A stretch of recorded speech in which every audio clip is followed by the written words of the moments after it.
ನೀವು ಚೈನಾ ದೇಶದ ಒಬ್ಬ ರೈತನ ಮತ್ತು ಅವನ ನೆರೆಯವರನ್ನು ಕುರಿತ ಪ್ರಸಿದ್ಧ ಜನಪದ ಕಥೆಯನ್ನು ಕೇಳಿರಬೇಕಲ್ಲವೇ? ದಾಜಿಯವರು ಹೇಳಿದರು. ಇದು 156 ಪೇಜ್ ನಂಬರ್ ಪುಟ 156. ನಾನು ಕೇಳಿರಲಿಲ್ಲ, ಹಾಗಾಗಿ ಕಥೆಯನ್ನು ಹೇಳುವಂತೆ ಅವರನ್ನು ಕೇಳಿದೆ. ಬಹಳ ಹಿಂದೆ ಒಬ್ಬ ಬಹಳ ಬುದ್ಧಿವಂತ ರೈತನಿದ್ದನು. ಅವರು ಪ್ರಾರಂಭಿಸಿದರು. ಒಂದು ದಿನ ಅವನ ಕುದುರೆ ಓಡಿ ಹೋಯಿತು.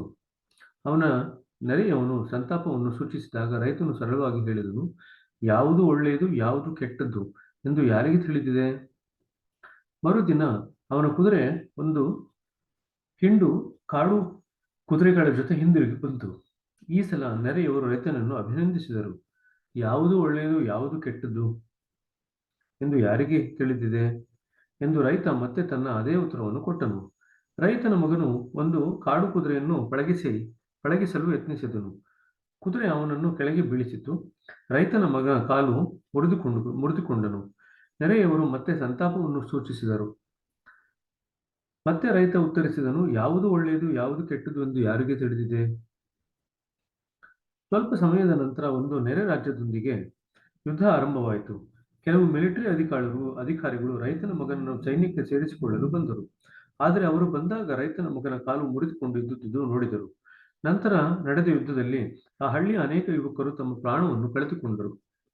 ಆದರೆ ರೈತನ ಮಗ ತಾನು ಕಾಲು ಮುರಿದುಕೊಂಡಿದ್ದರಿಂದ ಜೀವ ಸಹಿತ ಉಳಿದನು.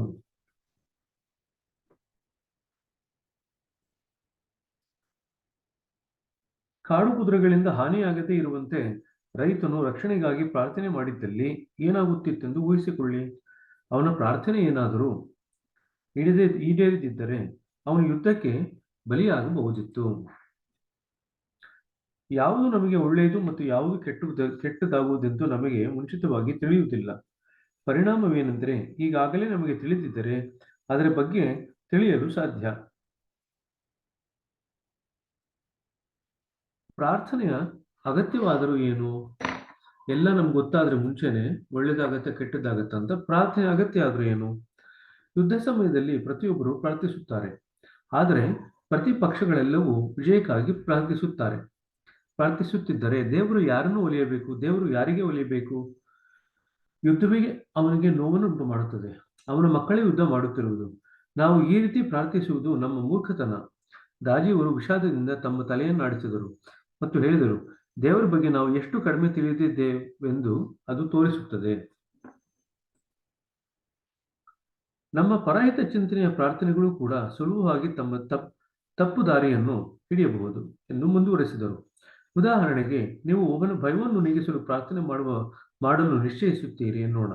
ಅದು ಉದಾತ್ತವಾದುದೇ ಅಲ್ಲವೇ? ಸರಿ, ಮೇಲ್ನೋಟಕ್ಕೆ ಅದು ಮಹತ್ತರವಾದುದೆಂದು ತೋರಿದರೂ ವಿಶೇಷವಾಗಿ ಆ ಸಂದರ್ಭದಲ್ಲಿ ಸ್ವಲ್ಪ ಭಯವಿರಬೇಕಾದ ಅಗತ್ಯವಿದ್ದಿರಬಹುದು. ದೇವರು ಒಬ್ಬ ದರೋಡೆಕೋರನಿಗೆ ನಿರ್ಭಯತೆಯನ್ನು ಅನುಗ್ರಹಿಸಿದರೆ ಅಥವಾ ಒಂದು ದೊಡ್ಡ ಹುದ್ದೆಯಲ್ಲಿರುವ ಒಬ್ಬ ದುಷ್ಟ ಅಧಿಕಾರಿಗೆ ಮಿತಿಮೀರಿದ ಧೈರ್ಯವನ್ನು ದಯಪಾಲಿಸಿದರೆ ಏನಾಗುತ್ತದೆ? ಅವರು ಮತ್ತು ಲಜ್ಜೆ ಕೆಟ್ಟವರಾಗಿ ವರ್ತಿಸುತ್ತಾರೆ ಅಲ್ಲವೇ? ಅಂತಹ ಸಂದರ್ಭಗಳಲ್ಲಿ ನಿರ್ಭಯವು ಪರಿಣಾಮಕರವಾಗುತ್ತದೆ. ನೀವು ಚಾರಿತ್ರವಿಲ್ಲದ ಒಬ್ಬ ಅನೈತಿಕ ವ್ಯಕ್ತಿಯ ಮೇಲೆ ದಯಪಾಲಿಸಿದ ಸಂಪತ್ತೇ ಅವನನ್ನು ನಾಶ ಮಾಡುವುದೆಂದು ನಮ್ಮ ತಂದೆಯವರು ಹೇಳುತ್ತಿದ್ದರು. ನಮ್ಮ ಸಮಾಜದಲ್ಲಿ ಈ ರೀತಿಯ ಅನೇಕ ದೃಷ್ಟಾಂತಗಳಿವೆ. ಮಿತಿಮೀರಿದ ಸವಲತ್ತು ಮತ್ತು ಭೋಗ ಭಾಗ್ಯಗಳಿಂದ ಕೂಡಿದ ಕುಟುಂಬಗಳಲ್ಲಿ ಹುಟ್ಟಿದವರು ಬದುಕಿನ ಕಷ್ಟದ ದಿನಗಳನ್ನು ಕಾಣುತ್ತಾರೆ. ಅಂತಹ ವಿಷಯಗಳು ನಮ್ಮ ಪ್ರೀತಿಪಾತ್ರರನ್ನು ಯಾವ ದಿಕ್ಕಿನಲ್ಲಿ ಕೊಂಡೊಯ್ಯುವುದೆಂದು ನಮಗೆ ಖಂಡಿತ ತಿಳಿಯುವುದಿಲ್ಲ. ಹಾಗಾದರೆ 157. ಹಾಗಾದರೆ ಯಾವುದಕ್ಕಾಗಿ ಪ್ರಾರ್ಥಿಸಬೇಕು ಎಂದು ನಮಗೆ ಹೇಗೆ ತಿಳಿಯುವುದು? ನಾನು ಕೇಳಿದೆ. ನಿಮ್ಮ ಹೃದಯವನ್ನು ಸಂವೇದನಾಶೀಲನಾಗಿ ಮಾಡಿದರೆ ಅದು ಇತರರ ನಿಜವಾದ ಅಗತ್ಯಗಳಿಗೆ ಪ್ರತಿಕ್ರಿಯಿಸುವುದು. ನಂತರ ನಿಮ್ಮ ಪ್ರಾರ್ಥನೆಗಳು ಸದಾಕಾಲ ಅಗತ್ಯಕ್ಕೆ ತಕ್ಕಂತೆ ಸಹಜವಾಗಿರುವುದು.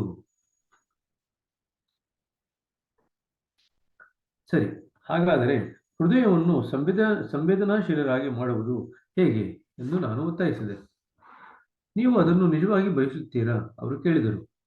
ನಿಮಗೆ ನಿಮ್ಮದೇ ಆದ ಹಲವಾರು ನೋವುಗಳು ಮತ್ತು ತೊಂದರೆಗಳು ಇರುವಾಗ ನಿಜವಾಗಿ ಇತರರ ನೋವುಗಳನ್ನು ದುಃಖಗಳನ್ನು ಹಂಚಿಕೊಳ್ಳಬಲ್ಲಿರ. ಸಂವೇದನಾಶೀಲತೆ ಸಂವೇದನಾಶೀಲತೆಯ ಮೊತ್ತ ಮೊದಲ ಅಗತ್ಯವೆಂದರೆ ಅದನ್ನು ಮಾಡಬೇಕಿರುವ ಇಚ್ಛೆ. ಇನ್ನೊಬ್ಬ ವ್ಯಕ್ತಿಯ ನೋವಿನ ತಿಳುವಳಿಕೆಯು ನೀವು ಆ ನೋವನ್ನು ಅನುಭವಿಸಿ ತಾಳಿಕೊಳ್ಳುವವರೆಗೂ ನಿಮ್ಮ ಅರಿವಿನ ಮಟ್ಟಕ್ಕೆ ಬರಲಾರದು. ಎರಡನೆಯದಾಗಿ, ನೀವು ಇತರರ ನೋವನ್ನು ಅರಿತಾದರೂ ಏನು ಮಾಡುವಿರಿ?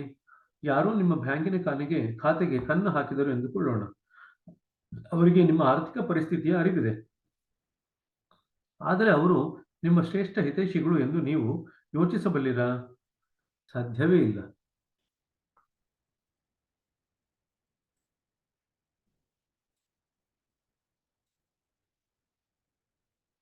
ನಿಮಗೆ ಸಹಾಯ ಮಾಡುವ ಹೊರತಾಗಿ ನನಗೆ ನಿಮ್ಮ ಆರ್ಥಿಕ ಸ್ಥಿತಿಯನ್ನು ತಿಳಿಯುವ ಒಂದು ಒಳ್ಳೆಯ ಕಾರಣವಾದರೂ ಏನಿದೆ ಅಲ್ಲವೇ? ಹಾಗೆಯೇ ಇನ್ನೊಬ್ಬರಿಗೆ ಒಳ್ಳೆಯದನ್ನು ಮಾಡುವ ಸಲುವಾಗಿ ನಿಮ್ಮ ಸಂವೇದನಾಶೀಲತೆಯನ್ನು ಉಪಯೋಗಿಸದಿದ್ದರೆ ಸಂವೇದನಾಶೀಲರಾಗುವ ಅಗತ್ಯವಾದರೂ ಏನಿದೆ? ಪ್ರೇಮವು ಮಾತ್ರವೇ ಇದನ್ನು ಸಾಧ್ಯಗೊಳಿಸುತ್ತದೆ. ಅಂದ್ರೆ ಈಗ ಸಂವೇದನಾಶೀಲತೆ ಹೇಗೆ ಬೆಳೆಸ್ಕೊಳ್ಳೋದು ಅಂತ ಹೇಳ್ತಾ ಇದ್ದಾರೆ ದಾಜಿಯವರು. ಮೊದಲನೇದು ಅದಕ್ಕೆ ಇಚ್ಛೆ ಇರಬೇಕು, ಎರಡನೇದು ಪ್ರೇಮ ಇರಬೇಕು. ಪ್ರೇಮವಿದ್ದಾಗ ಸಹನೆಯೂ ಸಹ ಇರುತ್ತದೆ, ತಾಳ್ಮೆ ಇರಬೇಕು. ಈ ಎರಡೂ ಗುಣಗಳಿಂದ ನಮ್ಮ ಹೃದಯ ಅತ್ಯಂತ ಸಹಜ ರೀತಿಯಲ್ಲಿ ನಿಮ್ಮ ಪ್ರಾರ್ಥನೆಯನ್ನು ಅಂತರ್ಬೋಧೆಯಿಂದ ತಿಳಿಯುತ್ತದೆ. ಈ ಎರಡು ಗುಣಗಳ ಕೊರತೆ ಇದ್ದಾಗ ಮಾತ್ರ ನಾವು ಯಾವ ರೀತಿ ಪ್ರಾರ್ಥನೆಯನ್ನು ಮಾಡಬೇಕೆನ್ನುವುದು ಗೊಂದಲ ಉಂಟಾಗುತ್ತದೆ. ಅರ್ಥ ಆಯ್ತಾ? ಸೊ ಎರಡು ಹೇಳ್ತಾ ಇದ್ದಾರೆ ಈಗ. ಸೊ ಮೂರು ಹೇಳಿದ್ರು, ಸಂವೇದನಾಶೀಲತೆ ಬೇಕಂತ ಹೇಳಿದ್ರು. ಸಂವೇದನಾಶೀಲತೆ ಬೇಕಂದ್ರೆ ಅದಕ್ಕೆ ನಮಗೆ ಇಚ್ಛೆ ಇರಬೇಕು. ಎರಡನೇದು, ಅವರಿಗೆ ತಕ್ಕ ಮಟ್ಟಿಗೆ ಸಹನೆ ಇರಬೇಕು ಮತ್ತು ಪ್ರೇಮವಿರಬೇಕು. ಈ ಮೂರು ಇದ್ದಾಗ ಮಾತ್ರನೇ ನಾವು ಇನ್ನೊಬ್ಬರಿಗಾಗಿ ಪರಿತಪಿಸಲು ಸಾಧ್ಯ. ಆದರೆ ನಿಮಗೆ ಭೌತಿಕವಾಗಿ ಸಹಾಯ ಮಾಡುವ ಸಾಮರ್ಥ್ಯವಿದ್ದರೆ ಪ್ರಾರ್ಥನೆ ಮಾಡುವುದರಲ್ಲಿಯೇ ತೃಪ್ತಿ ಪಡಬೇಡಿ, ಬದಲಾಗಿ ಏನಾದರೂ ಮಾಡಿ. ಸಹಾಯದ ಹಸ್ತವನ್ನು ಚಾರಿಜಿಯವರು ಹೇಳುತ್ತಿದ್ದರು, ಪ್ರಾರ್ಥನೆ ಎನ್ನುವುದು ದುರ್ಬಲರ ಮೊದಲ ಅಸ್ತ್ರ ಮತ್ತು ಬಲಶಾಲಿಗಳ ಕೊನೆಯ ಸಾಧನ. ಇದನ್ನು ಅಂಡರ್ಲೈನ್ ಮಾಡಿಕೊಳ್ಳ್ರಿ. ನಾನು ಮೂರು ಹೇಳಿದ್ನಲ್ಲ, ಸಂವೇದನಾಶೀಲತೆ ಬೆಳೆಸ್ಕೋಬೇಕಾದ್ರೆ ಇಚ್ಛೆ, ಪ್ರೇಮ ಮತ್ತು ಸಹನೆ, ಈ ಮೂರನ್ನು ಅಂಡರ್ಲೈನ್ ಮಾಡ್ಕೊಂಡ್ರಿ. ಮತ್ತೆ ಈ ಲಾಸ್ಟ್ ಲೈನ್ ಏನು ಹೇಳಿದ್ವಿ, ಚಾರಿಜಿಯವರು ಹೇಳ್ತಾ ಇದ್ರು, ಅದನ್ನು ಅಂಡರ್ಲೈನ್ ಮಾಡ್ಕೊಂಡ್ರಿ. ನಿಮಗೆ ಏನೂ ಮಾಡಲು ಸಾಧ್ಯವಿಲ್ಲದಿದ್ದಲ್ಲಿ ಪ್ರಾರ್ಥಿಸಿರಿ, ಆದರೆ ನೀವು ಯಾರಿಗಾದರೂ ಊಟ ನೀಡಲು ಸಾಧ್ಯವಿದ್ದರೆ ಮಾಡಿರಿ, ಯಾರಿಗಾದರೂ ಆಶ್ರಯ ನೀಡಲು ಸಾಧ್ಯವಿದ್ದರೆ ಮಾಡಿರಿ. ನೀವು ಪ್ರಾರ್ಥಿಸುವ ಮೊದಲು ಸಮಸ್ಯೆಗಳನ್ನು ಪರಿಹರಿಸುವುದು ನಿಮ್ಮ ಮಾನವೀಯ ಕರ್ತವ್ಯ. ಅದನ್ನು ಅಂಡರ್ಲೈನ್ ಮಾಡ್ಕೊಳ್ರಿ. ಪ್ರಾರ್ಥನೆ ಮಾಡ್ಲಿಕ್ಕೆ ಮುಂಚೆ ಸಮಸ್ಯೆ ಬಗೆಹರಿಸ್ಲಿಕ್ಕೆ ನೋಡ್ಬೇಕು, ಲಾಸ್ಟಿಗೆ ಪ್ರೇಯರ್ ಮಾಡ್ತೀರಾ. ಖಂಡಿತವಾಗಿಯೂ ನಿಮ್ಮದೇ ಕುಟುಂಬಕ್ಕೆ ಆಹಾರವನ್ನು ಪೂರೈಸಲು ಸಾಕಾಗದಿದ್ದಲ್ಲಿ ನೀವು ಬೇರೆಯವರ ಕುಟುಂಬದ ಅಗತ್ಯಗಳನ್ನು ನೋಡಿಕೊಳ್ಳುವುದು ಸರಿಯಲ್ಲ. ನೀವು ಸದಾ ನಿಮ್ಮ ಕರ್ತವ್ಯಗಳನ್ನು ಮೊದಲು ನಿಭಾಯಿಸಬೇಕು. ಇದನ್ನು ಅಂಡರ್ಲೈನ್ ಮಾಡ್ಕೊಳ್ರಿ. ನೀವು ನಿಮ್ಮ ಕರ್ತವ್ಯನ ಮೊದಲು ನಿಭಾಯಿಸಬೇಕು. First you have to look after your own self and your family. ಇದು ಎರಡು ಆದಮೇಲೆ ಬೇರೆಯವ್ರಿಗೆ ಸಹಾಯ ಮಾಡ್ಲಿಕ್ಕೆ ಹೋಗ್ಬೇಕು. If you have not manage to look after your self and your family, ಬೇರೆಯವ್ರಿಗೆ ಸಹಾಯ ಮಾಡ್ಲಿಕ್ಕೆ ಹೋಗಬಾರ್ದು. ನಿಮ್ಮನ್ನೇ ಅಥವಾ ನಿಮ್ಮ ಕುಟುಂಬದವರನ್ನೇ ನೀವು ನೋಡ್ಕೊಳ್ಲಿಕ್ಕೆ ಸಾಧ್ಯ ಆಗಿಲ್ಲ ಅಂದ್ರೆ ಬೇರೆಯವ್ರಿಗೆ ಏನು ಸಹಾಯ ಮಾಡ್ಲಿಕ್ಕೆ ಹೋಗ್ತೀರಾ? ಇದು ನನಗೆ ಒಂದು ಗಾದೆಯನ್ನು ನೆನಪಿಸುತ್ತದೆ. ಔದಾರ್ಯವು ಮನೆಯಿಂದ ಪ್ರಾರಂಭವಾಗುವುದು. ಚಾರಿಟಿ ಬಿಗಿನ್ಸ್ ಅಟ್ ಹೋಮ್ ಎಂದು ಹೇಳಿದರು. ನಾನು ಹೇಳಿದೆ, ಹೌದು ಎಂದರು ದಾಜಿ. ನಾವು ಸದಾ ನೋವನ್ನು ನಿವಾರಿಸಲು ಹೆಚ್ಚೇನು ಮಾಡಲಾರದು ಎನ್ನುವುದು ದುಃಖಕರ ಸಂಗತಿ. ನಾವು ವಿಶ್ವದಲ್ಲಿನ ಪ್ರತಿಯೊಬ್ಬರಿಗೂ ಸಹಾಯ ನೀಡಬೇಕೆಂದು ಬಯಸಿದರು. ಹಾಗೆ ಮಾಡಲು ನಮಗೆ ಅಷ್ಟು ಸಂಪನ್ಮೂಲಗಳು ಇಲ್ಲ. ಕಷ್ಟಪಡುತ್ತಿರುವ ವ್ಯಕ್ತಿಗೆ ನೀವು ಮಾಡಬಹುದಾದ ಕನಿಷ್ಠ ಸೇವೆ ಎಂದರೆ ಅವರೊಂದಿಗೆ ಸಮಯ ಕಳೆಯುವುದು. ಈಗ ಹೇಗೆ ಅದನ್ನ ಸಂವೇದನಾಶೀಲತೆ ಬಂದಾಗ ಅದನ್ನು ಹೇಗೆ ವ್ಯಕ್ತಪಡಿಸೋದು ಅಂತ ಹೇಳ್ತಾ ಇದ್ದಾರೆ. ಸೊ ಕಷ್ಟ ಬಂದಾಗ, ಸಂಪನ್ಮೂಲಗಳಿಲ್ಲದಾಗ ಕಷ್ಟ ಬಂದಿರತಕ್ಕಂಥ ವ್ಯಕ್ತಿ ಜೊತೆ ನಾವು ಮಿನಿಮಮ್ ಏನ್ ಮಾಡ್ಬೋದು? ಕನಿಷ್ಠ ಅಂದ್ರೆ ಅವ್ರ ಜೊತೆ ಸಮಯ ಕಳೀಬಹುದು, ಅವರಿಗೆ ಸಮಾಧಾನ ಮಾಡುವುದು, ಅವರೊಂದಿಗೆ ಕುಳಿತುಕೊಳ್ಳಿರಿ. ನೀವು ಏನು ಹೇಳಿದಿರಬಹುದು, ಏನು ಮಾಡದಿರಬಹುದು, ನೀವು ಅಲ್ಲಿರುವುದೇ ಅಷ್ಟೇ ನೋಡಿ. ನಿಮ್ಮ ಉಪಸ್ಥಿತಿಯೇ ಪರಿಣಾಮಕಾರಿ ಆಗಿರುವುದು. ಹಾಗಿರುವುದರಿಂದ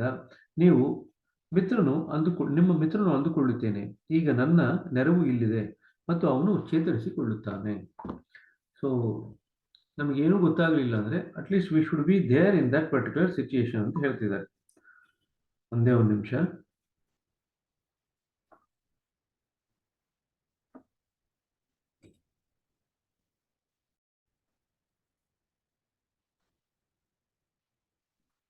ಸೊ ಸಂವೇದನಾಶೀಲತೆ ಬೆಳೆಸ್ಕೊಂಡಾಗ ಅದನ್ನು ಯಾವ ರೀತಿ ವ್ಯಕ್ತಪಡಿಸ್ಬೇಕು ಅಂದರೆ, ಆ ವ್ಯಕ್ತಿ ಯಾರು ಕಷ್ಟದಲ್ಲಿರ್ತಾರೋ ಆ ವ್ಯಕ್ತಿ ಜೊತೆ ಸಮಯ ಕಳೆಯೋದು, ಅವ್ರ ಜೊತೆಗೆ ನಾವು ಉಪಸ್ಥಿತರಿರೋದು. ಅಟ್ಲೀಸ್ಟ್ ನಾವು ಉಪಸ್ಥಿತಿ ಇತ್ತು ಅಂದರೆ ಅವರಿಗೆ ಸಾಕಷ್ಟು ಮಟ್ಟಿಗೆ ಮನಸ್ಸಿಗೆ ಸಮಾಧಾನ ಆಗುತ್ತೆ, ಅವರು ಅವರ ತೊಂದರೆಗಳಿಂದ ಚೇತರಿಸ್ಕೊಳ್ಬಹುದು. ಪ್ರಾರ್ಥನೆಯ ಮೂಲಕ ಈಗ ನೀವು ಅನ್ಕೋಬಹುದು, ನೀವು ಸಾಮಾನ್ಯವಾಗಿ ಪ್ರಶಿಕ್ಷಕರ ಹತ್ರ ಹೋದಾಗ, ನೀವು ಬೈಠಕಿಗೆ ಎಂದು ಹೋದಾಗ ಮೊದಲಾಗ್ತಕ್ಕಂಥ ಕ್ರಿಯೆ ಏನು? ಅವ್ರು ನಿಮ್ಗೆ ಸಮಯ ಕೊಡ್ತಾರೆ. ಫಸ್ಟ್ ಆಗೋದು ನೀವು ಸಮಯ ಕೊಟ್ಟರಷ್ಟೇನೆ ಮುಂದಿನ ಕೆಲಸ ಆಗೋದು. ಆಮೇಲೆ ಬೈಠಕ್ ಕೊಡ್ತಾರೆ, ಸಿಟ್ಟಿಂಗ್ ಕೊಡ್ತಾರೆ, ಶುದ್ಧೀಕರಣ ಮಾಡ್ತಾರೆ, ಅದೆಲ್ಲ ಆಮೇಲೆ. ಮೊದಲು ಅವ್ರು ನಿಮಗೆ ಕೊಡ್ತಾ ಇರ್ತಕ್ಕಂಥದ್ದು ಸಮಯ. ಸೊ ಇದನ್ನ ಜ್ಞಾಪಕ ಇಟ್ಕೊಳ್ರಿ. ಸೊ ಹಾಗಾಗಿ ಇನ್ ಜನರಲ್ ಕೆಲವೊಂದ್ಸತಿ ಪರಿಸ್ಥಿತಿಗಳು ಬರುತ್ತೆ ಯಾವಾಗ ಅಭ್ಯಾಸಿ ಬೈಠಕನ್ನು ತಗೊಳ್ಳುವಂಥ ಪರಿಸ್ಥಿತಿಲಿ ಹಿಂದೆ ಇರ್ಬೋದು, ಆದರೆ ಅವ್ರ ಜೊತೆ ಸ್ವಲ್ಪ ಸಮಯ ಕಳೆದು ಅಂದರೆ ಸಾಕಷ್ಟು ಮಟ್ಟಿಗೆ ಅವರು ಚೇತರಿಸ್ಕೊಳ್ತಾರೆ. ಪ್ರಾರ್ಥನೆ ಮೂಲಕ ಸಂಪರ್ಕ. ಪ್ರಾರ್ಥನೆ ಮಾಡುವ ಉತ್ತಮವಾದ ರೀತಿ ಯಾವುದು ಎಂದು ನಾನು ಕೇಳಿದೆ. ಸ್ವರ ಚಿಹ್ನೆಯ ಪ್ರತಿ ಕಿಲಿಯನ್ನು ಒತ್ತುವ ಸಂಗೀತಗಾರ ಮತ್ತು ಪ್ರತಿ ಸ್ವರದ ಮಾಧುರ್ಯವನ್ನು ಹೊರತರುವ ಸಂಗೀತಗಾರ, ಇವರ ನಡುವೆ ನಾವು ಎರಡೇನನ್ನು ಆರಿಸಿಕೊಳ್ಳುತ್ತೇವೆ ಅಲ್ಲವೇ? ಹೌದು. 5 ಗಂಟೆಗೆ ಶುರುವಾಗಿದೆ. ಇಲ್ಲ ರೀ, 5:10. ಹೌದು ಎಂದು ನಾನು ಒಪ್ಪಿಕೊಂಡೆ. 159 ಪೇಜ್ ನಂಬರ್. ಒಬ್ಬ ಕಲಾವಿದನು ನಿಮ್ಮ ಹೃದಯವನ್ನು ತಟ್ಟಿದಾಗ ನೀವು ಅವನ ತಪ್ಪು ಸ್ವರವನ್ನಾಗಲಿ ಅಥವಾ ಅವನ ಬಣ್ಣದ ಕುಂಚದ ಒರಟು ಗೆರೆಯನ್ನು ಕ್ಷಮಿಸುತ್ತೀರಲ್ಲವೇ? ಅವರು ಹೇಳಿದರು. ಕೇವಲ ಪ್ರಾಮಾಣಿಕತೆ ಮಾತ್ರ ಮಾನವ ಹೃದಯವನ್ನು ತಟ್ಟಬಲ್ಲದು. ಸೊ ಇದು ಕೂಡ ತುಂಬಾ ಇಂಪಾರ್ಟೆಂಟ್. ಒಬ್ಬ ವ್ಯಕ್ತಿಯ ಕೋಪದ ಏರುದನಿಯಲ್ಲಿ ನಾನು ನಿನ್ನನ್ನು ಪ್ರೀತಿಸುವೆ ಎಂದರೆ ನೀವು ಅದಕ್ಕೆ ಪ್ರತಿಕ್ರಿಯಿಸುವಿರಾ? ಸೊ ಪ್ರಾಮಾಣಿಕತೆ ಇರಬೇಕು, ಆನೆಸ್ಟಿ ಇರಬೇಕು. ಆನೆಸ್ಟಿ ಇದ್ರೆ ಮಾತ್ರ ನಾವು we can touch the heart. Honesty ಇಲ್ಲದೆ ಇದ್ರೆ we can not touch the heart. So ಇನ್ನೊಬ್ಬರು ಹೃದಯ ತಟ್ಟಬೇಕಾದ್ರೆ ನಮಗೆ ಪ್ರಾಮಾಣಿಕತೆ ಇರಬೇಕು. ಇದನ್ನು ಕೂಡ ಅಂಡರ್ಲೈನ್ ಮಾಡ್ಕೊಳ್ರಿ. ಪ್ರಾರ್ಥನೆಯಲ್ಲಿ ಕೂಡ ಭಾವನೆ ಮತ್ತು ಪ್ರಾಮಾಣಿಕತೆ ಮುಖ್ಯವಾಗುತ್ತದೆ. ಇದನ್ನು ಅಂಡರ್ಲೈನ್ ಮಾಡ್ಕೊಳ್ರಿ. ಪ್ರಾರ್ಥನೆಯಲ್ಲಿ ಕೂಡ ಭಾವನೆ ಮತ್ತು ಪ್ರಾಮಾಣಿಕತೆ ಮುಖ್ಯವಾಗುತ್ತದೆ. ನನಗೆ ಒಂದು ಕಥೆ ನೆನಪಾಗುತ್ತದೆ. ಒಬ್ಬ ಸಾಧಾರಣ ಗೋವಳಿಗನು ತನ್ನ ಹಸು ಮತ್ತು ಎಮ್ಮೆಗಳನ್ನು ನೋಡಿಕೊಳ್ಳುತ್ತಿದ್ದನು. ಮಧ್ಯರಾತ್ರಿ ಪ್ರತಿ ರಾತ್ರಿ ದೇವರಿಗೆ ಪ್ರಾರ್ಥನೆ ಸಲ್ಲಿಸಿ ಹೇಳುತ್ತಿದ್ದ, ದೇವರೇ, ನೀನು ನನ್ನ ಬಳಿ ಬಂದರೆ ನಾನು ಕೂಡುವ ನನ್ನ ನೆಚ್ಚಿನ ಮರದ ನೆರಳಿನಲ್ಲಿ ಕೂಡಿಸಿ ನಿನ್ನನ್ನು ಬಿಸಿಲಿನಿಂದ ರಕ್ಷಿಸುತ್ತೇನೆ. ನಿನಗೆ ಸ್ನಾನ ಮಾಡಿಸುತ್ತೇನೆ ಮತ್ತು ನೀನು ಇಷ್ಟಪಟ್ಟಾಗಲೆಲ್ಲ ನಿನ್ನ ಬೆನ್ನನ್ನು ಕೆರೆಯುತ್ತೇನೆ. ಈ ಪ್ರಾರ್ಥನೆಯನ್ನು ಆ ಗೋವಳಿಗನು ನೆರೆಯವನಾದ ಆ ಒಬ್ಬ ಬ್ರಾಹ್ಮಣ ಪುರೋಹಿತನು ಪದೇ ಪದೇ ಕೇಳುತ್ತಿದ್ದ. ಒಂದು ದಿನ ಬ್ರಾಹ್ಮಣನು ಕೇಳಿದನು, ಇದು ಯಾವ ರೀತಿಯ ಪ್ರಾರ್ಥನೆ? ನೀನು ದೇವರಿಗೆ ಸ್ನಾನ ಮಾಡಿಸುತ್ತೀಯೇ? ನೀನು ಅವನ ಬೆನ್ನನ್ನು ಕೆರೆಯುತ್ತೀಯೇನು? ಇದು ಹುಚ್ಚಾಟ. ಆ ಗೋವಳಿಗನು ವಿನಮ್ರವಾಗಿ ಹೇಳಿದ, ನೀವು ನನಗೆ ಹೇಳಿಕೊಡಿ. ಬ್ರಾಹ್ಮಣ ಒಪ್ಪಿ ಕೆಲವು ಸಂಸ್ಕೃತ ಸ್ತೋತ್ರಗಳನ್ನು ಹೇಳಿಕೊಟ್ಟನು. ಮರುದಿನ ಗೋವಳಿಗನು ಆ ಸಾಲುಗಳು ಮರೆತು ಹೋಯಿತು. ಮತ್ತೆ ನಿನಗೆ ಹೇಳು ಬಿಡಿ ಎಂದು ಹೇಳಿದ. ನೀವು ಹೇಳಿಕೊಟ್ಟದ್ದು ನನಗೆ ಮರೆತು ಹೋಯಿತು. ಬ್ರಾಹ್ಮಣನು ಪುನಃ ಹೇಳಿಕೊಟ್ಟನು, ಆದರೆ ಗೋವಳಿಗನು ಅದನ್ನು ಮತ್ತೆ ಮರೆತು ಹೋದ. ಇದು ಅನೇಕ ಸಲ ನಡೆಯಿತು. ಕೊನೆಯಲ್ಲಿ ಗೋವಳಿಗೆ ಗೊಂದಲ ಉಂಟಾಗಿ ನಿರಾಶನಾದನು. ನಂತರ ಒಂದು ದಿವಸ ದೇವರು ಬ್ರಾಹ್ಮಣನಿಗೆ ಕನಸಿನಲ್ಲಿ ಬಂದು ಹೇಳಿದ, ನೋಡು, ನೀನು ಆ ಗೋವಳಿಗನ ಬದುಕನ್ನು ಹಾಳು ಮಾಡಿದೆ. ಅವನ ಪ್ರಾರ್ಥನೆ ಬಹಳ ಉತ್ತಮವಾಗಿತ್ತು. ಅವನು ಸ್ಪಷ್ಟವಾಗಿ ತನ್ನ ಭಾವನೆಯನ್ನು ಹೇಳಿಕೊಳ್ಳುತ್ತಿದ್ದ.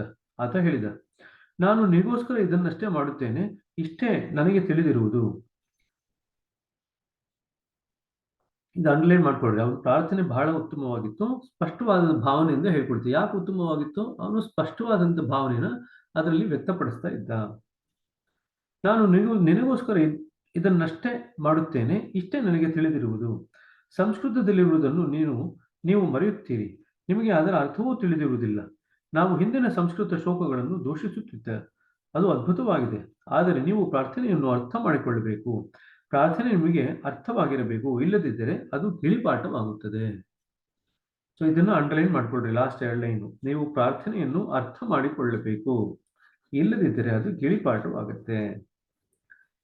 ನೆಕ್ಸ್ಟ್ ಪ್ಯಾರಾಗ್ರಾಫ್ ಇದೆಯಲ್ಲ, ಶಬ್ದಗಳು ಭಾವನೆಗೆ ಸಮವಲ್ಲ. ಅವು ಕೇವಲ ಭಾವವನ್ನು ಸೂಚಿಸುತ್ತದೆ. ಕಂಠಪಾಠವಾದಂತೆ ಒಪ್ಪಿಸಿದ ಪ್ರಾರ್ಥನೆಯು ಭಾವನೆಯ ಸಿಪ್ಪೆಯಷ್ಟೇ. ಆದ್ದರಿಂದ ಅದು ಟೊಳ್ಳಾಗಿರುತ್ತದೆ. ಒಂದು ಪರಿಣಾಮಕಾರಿಯಾದ ಪ್ರಾರ್ಥನೆಯು ಹೃದಯದ ಭಾವಗಳನ್ನು ಪ್ರತಿಧ್ವನಿಸಬೇಕು. ಆದರೆ ಹೃದಯವು ಭಾವನೆಗಳನ್ನು ಪ್ರತಿಬಿಂಬಿಸುತ್ತದೆ. ಶಬ್ದಗಳ ಅಗತ್ಯವಾದರೂ ಏನು? ಇದು ಇಡೀ ಪ್ಯಾರಾಗ್ರಾಫ್ನ ಅಂಡರ್ಲೈನ್ ಮಾಡ್ಕೊಳ್ರಿ. ಸೊ ಒಂದು ಪ್ರಾರ್ಥನೆ, ನೀವೇನು ಶಬ್ದ ಹೇಳ್ತೀರಿ ಅದಕ್ಕೆ ಭಾವ ತುಂಬಿ ಹೇಳಬೇಕು. ಆ ಭಾವ ನಮ್ಮ ಹೃದಯದಲ್ಲಿ ಏನಿರ್ತಿದೆ ಅದನ್ನ ಪ್ರತಿಧ್ವನಿಸಬೇಕು. ಹೃದಯದಲ್ಲಿ ಇರ್ತಕ್ಕಂಥ ಭಾವನೆ ಆ ಶಬ್ದಗಳಲ್ಲಿ ಪ್ರತಿಧ್ವನಿಸಬೇಕು ಪ್ರಾರ್ಥನೆಯಲ್ಲಿ. ಬಟ್ ಹೃದಯದಲ್ಲಿ ಭಾವನೆ ತುಂಬಿದ್ರೆ ಪ್ರಾರ್ಥನೆಗೆ ಶಬ್ದದ ಅಗತ್ಯ ಆದ್ರೆ ಏನು? ನಾವು ಸಾಮಾನ್ಯವಾಗಿ ಅದನ್ನ ಗಿಳಿಪಾಠದ ತರ ಹೇಳ್ತೀವಿ. ಯಾವುದೇ ಭಾವ ಇಲ್ದಿರ ಅದನ್ನ ಹೇಳಲಿಕ್ಕೆ ಹೋಗ್ತೀವಿ. ನಾವು ಮೌನ ರೂಪದಲ್ಲಿ ನಮ್ಮ ಅಂತರಾತ್ಮನೊಡನೆ ಸಂಭಾಷಿಸುತ್ತೇವೆ. ಆ ಮೌನದಲ್ಲಿ ನಮ್ಮ ಆಲೋಚನೆಗಳು ಮೌನವಾಗುತ್ತವೆ. ಇದನ್ನು ಕೂಡ ಅಂಡರ್ಲೈನ್ ಮಾಡಿಕೊಳ್ಳ್ರಿ. ಮೌನವಾಗಿ ಪ್ರಾರ್ಥನೆಯನ್ನು ಹೇಗೆ ಸಲ್ಲಿಸುವುದೆಂದು ನನಗೆ ತಿಳಿದಿದೆ, ನಾನು ಹೇಳಿದೆ. ಆದರೆ ವಿಚಾರಗಳಿಲ್ಲದೆ ಪ್ರಾರ್ಥನೆ. ಸೊ ಈಗ ಹೇಳ್ತಾ ಇದ್ದಾರೆ ಸೈಲೆಂಟ್ ಆಗಿ ಪ್ರೇಯರ್ ಮಾಡಬೇಕು ಅಂತ ಹೇಳ್ತಾರೆ ಮೌನದಲ್ಲಿ. ಸರಿ, ಮೌನದಲ್ಲಿ ಭಾವನೆಯಿಂದ ಪ್ರಾರ್ಥನೆ ಮಾಡೋದು ತಿಳಿದಿದೆ ನನಗೆ.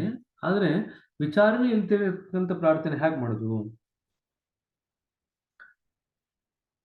ಪ್ರಾರ್ಥನೆ ಮಾಡುವ ಕ್ರಿಯೆಯು ಅಂತರಂಗದ ಪ್ರಾರ್ಥನಾಮಯ ಸ್ಥಿತಿಯಾಗಿ ವಿಕಾಸವಾಗಬೇಕು ಎಂದು ದಾಜಿ ಹೇಳಿದರು.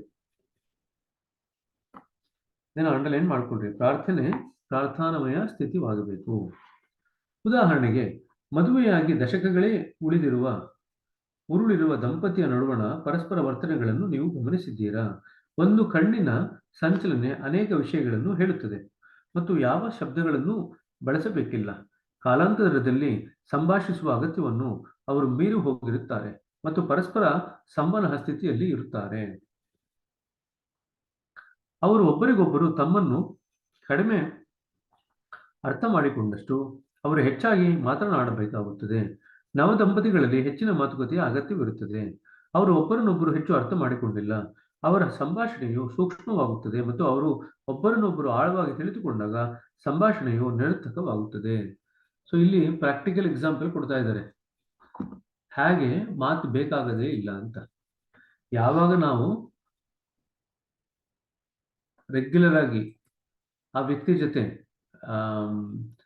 ಸಂವೇದನಾಶೀಲರಾಗಿರ್ತೀವೋ ಅವಾಗ ಮಾತಿನ ಅಗತ್ಯನೇ ಬರಲ್ಲ. ಯಾಕೆಂದ್ರೆ ಕಣ್ಣಿನ ಒಂದು ನೋಟ, ನಮ್ಮ ಏನು ಬಾಡಿ ಲ್ಯಾಂಗ್ವೇಜ್ ಅಂತ ಹೇಳ್ತೀವಿ, ಕಣ್ಣಿನ ಒಂದು ನೋಟ, ಮುಖದಲ್ಲಿನ ನಮ್ಮ ಭಾವದ ತೋರುವಿಕೆ ಮತ್ತು ನಮ್ಮ ದೇಹದ ಏನು ಪ್ರತಿಕ್ರಿಯಾತ್ಮಕವಾದಂಥ ಒಂದು ಭಂಗಿಗಳಿರುತ್ತೆ, ಅದರಲ್ಲೇ ಅವ್ರಿಗೆ ಗೊತ್ತಾಗ್ಬಿಡುತ್ತೆ ನಮಗೆ ಏನ್ ಬೇಕು ಏನ್ ಬೇಡ ಅಂತ, ಯಾವ್ದು ಒಪ್ಪಿಗೆ ಇದೆ ಯಾವ್ದು ಒಪ್ಪಿಗೆ ಇಲ್ಲ ಅಂತ. ಸಾಕಷ್ಟು ವಿಚಾರಗಳನ್ನ ಬರೀ ಕಣ್ಣೋಟದಲ್ಲಿ ನಾವು ಒಬ್ಬರಿಗೊಬ್ಬರಿಗೂ ಕನ್ವೆ ಮಾಡ್ತೀವಿ. ಹಾಗೆಯೇ ನಮ್ಮ ಮೂಲ ಸ್ಥಿತಿಯೊಡನೆ ಸಂಪರ್ಕ ಮಾಡುವ ಪ್ರಯತ್ನ ಮಾಡಿದಾಗ ನಾವು ಔಪಚಾರಿಕವಾದ ಪ್ರಾರ್ಥನೆಯಿಂದ ಪ್ರಾರಂಭಿಸುತ್ತೇವೆ. ಪ್ರಾರ್ಥನೆ ಕೇವಲ ಮೊದಲ ಹೆಜ್ಜೆ. ಅದು ಪ್ರಾರ್ಥನಾಮಯವಾಗಬೇಕು. ಉದಾಹರಣೆಗೆ, ಊಟ ಮಾಡುವ ಮುನ್ನ ಪ್ರಾರ್ಥನೆ ಮಾಡುವುದು ಸಾಮಾನ್ಯ.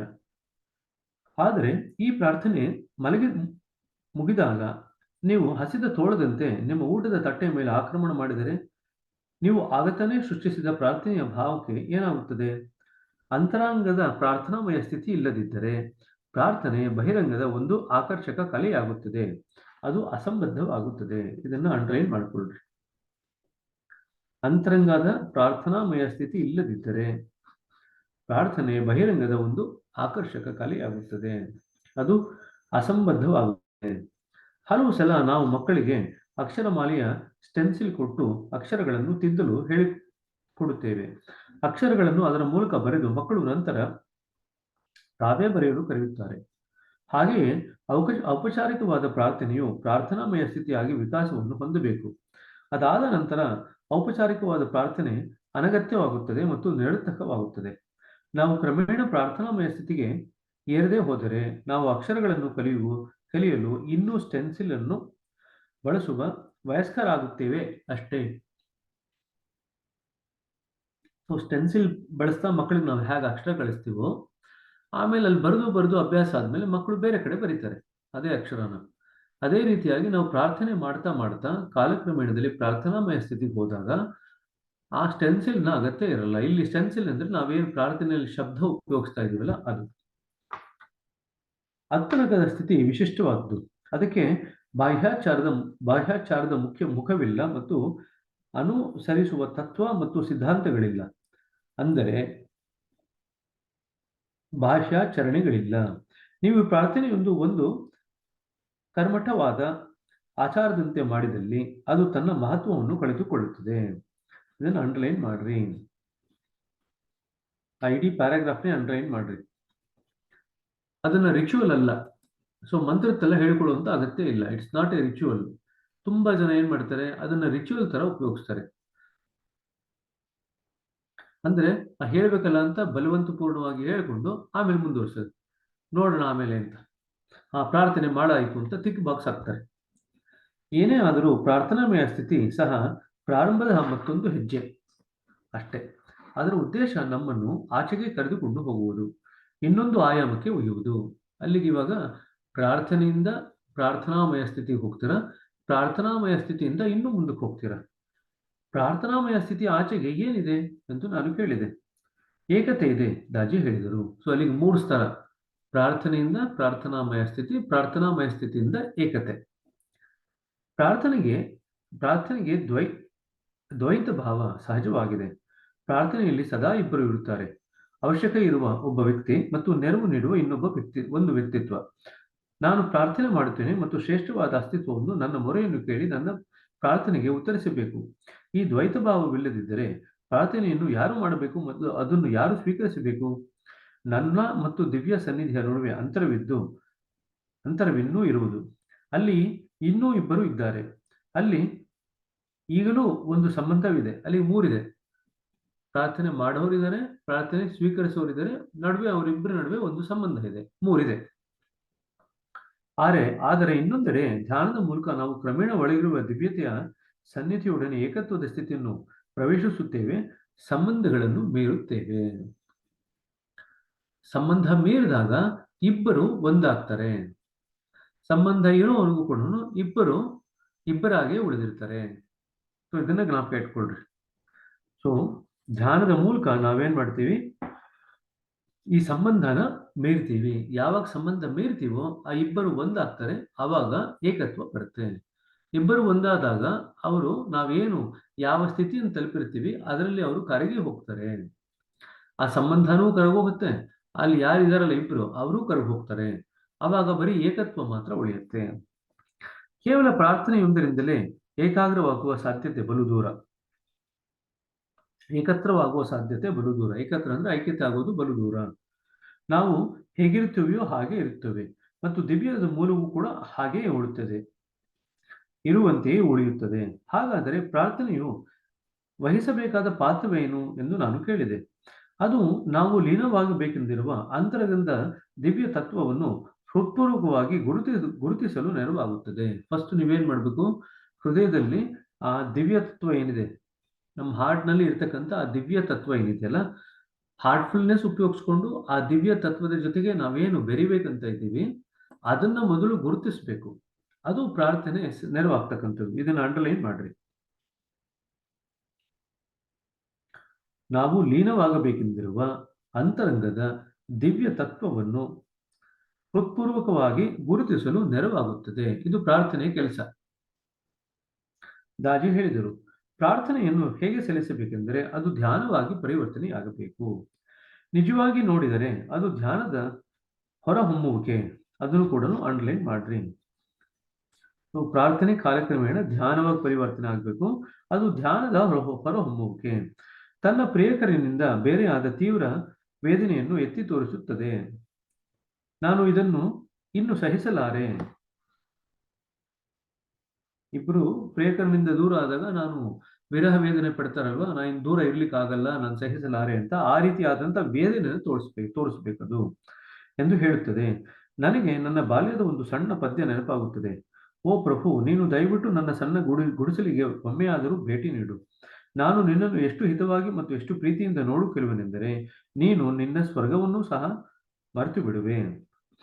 ಪ್ರಾರ್ಥನೆಯು ಒಂದು ರೀತಿಯಲ್ಲಿ ಒಳಗಿನ ಆಕ್ರಂದನ.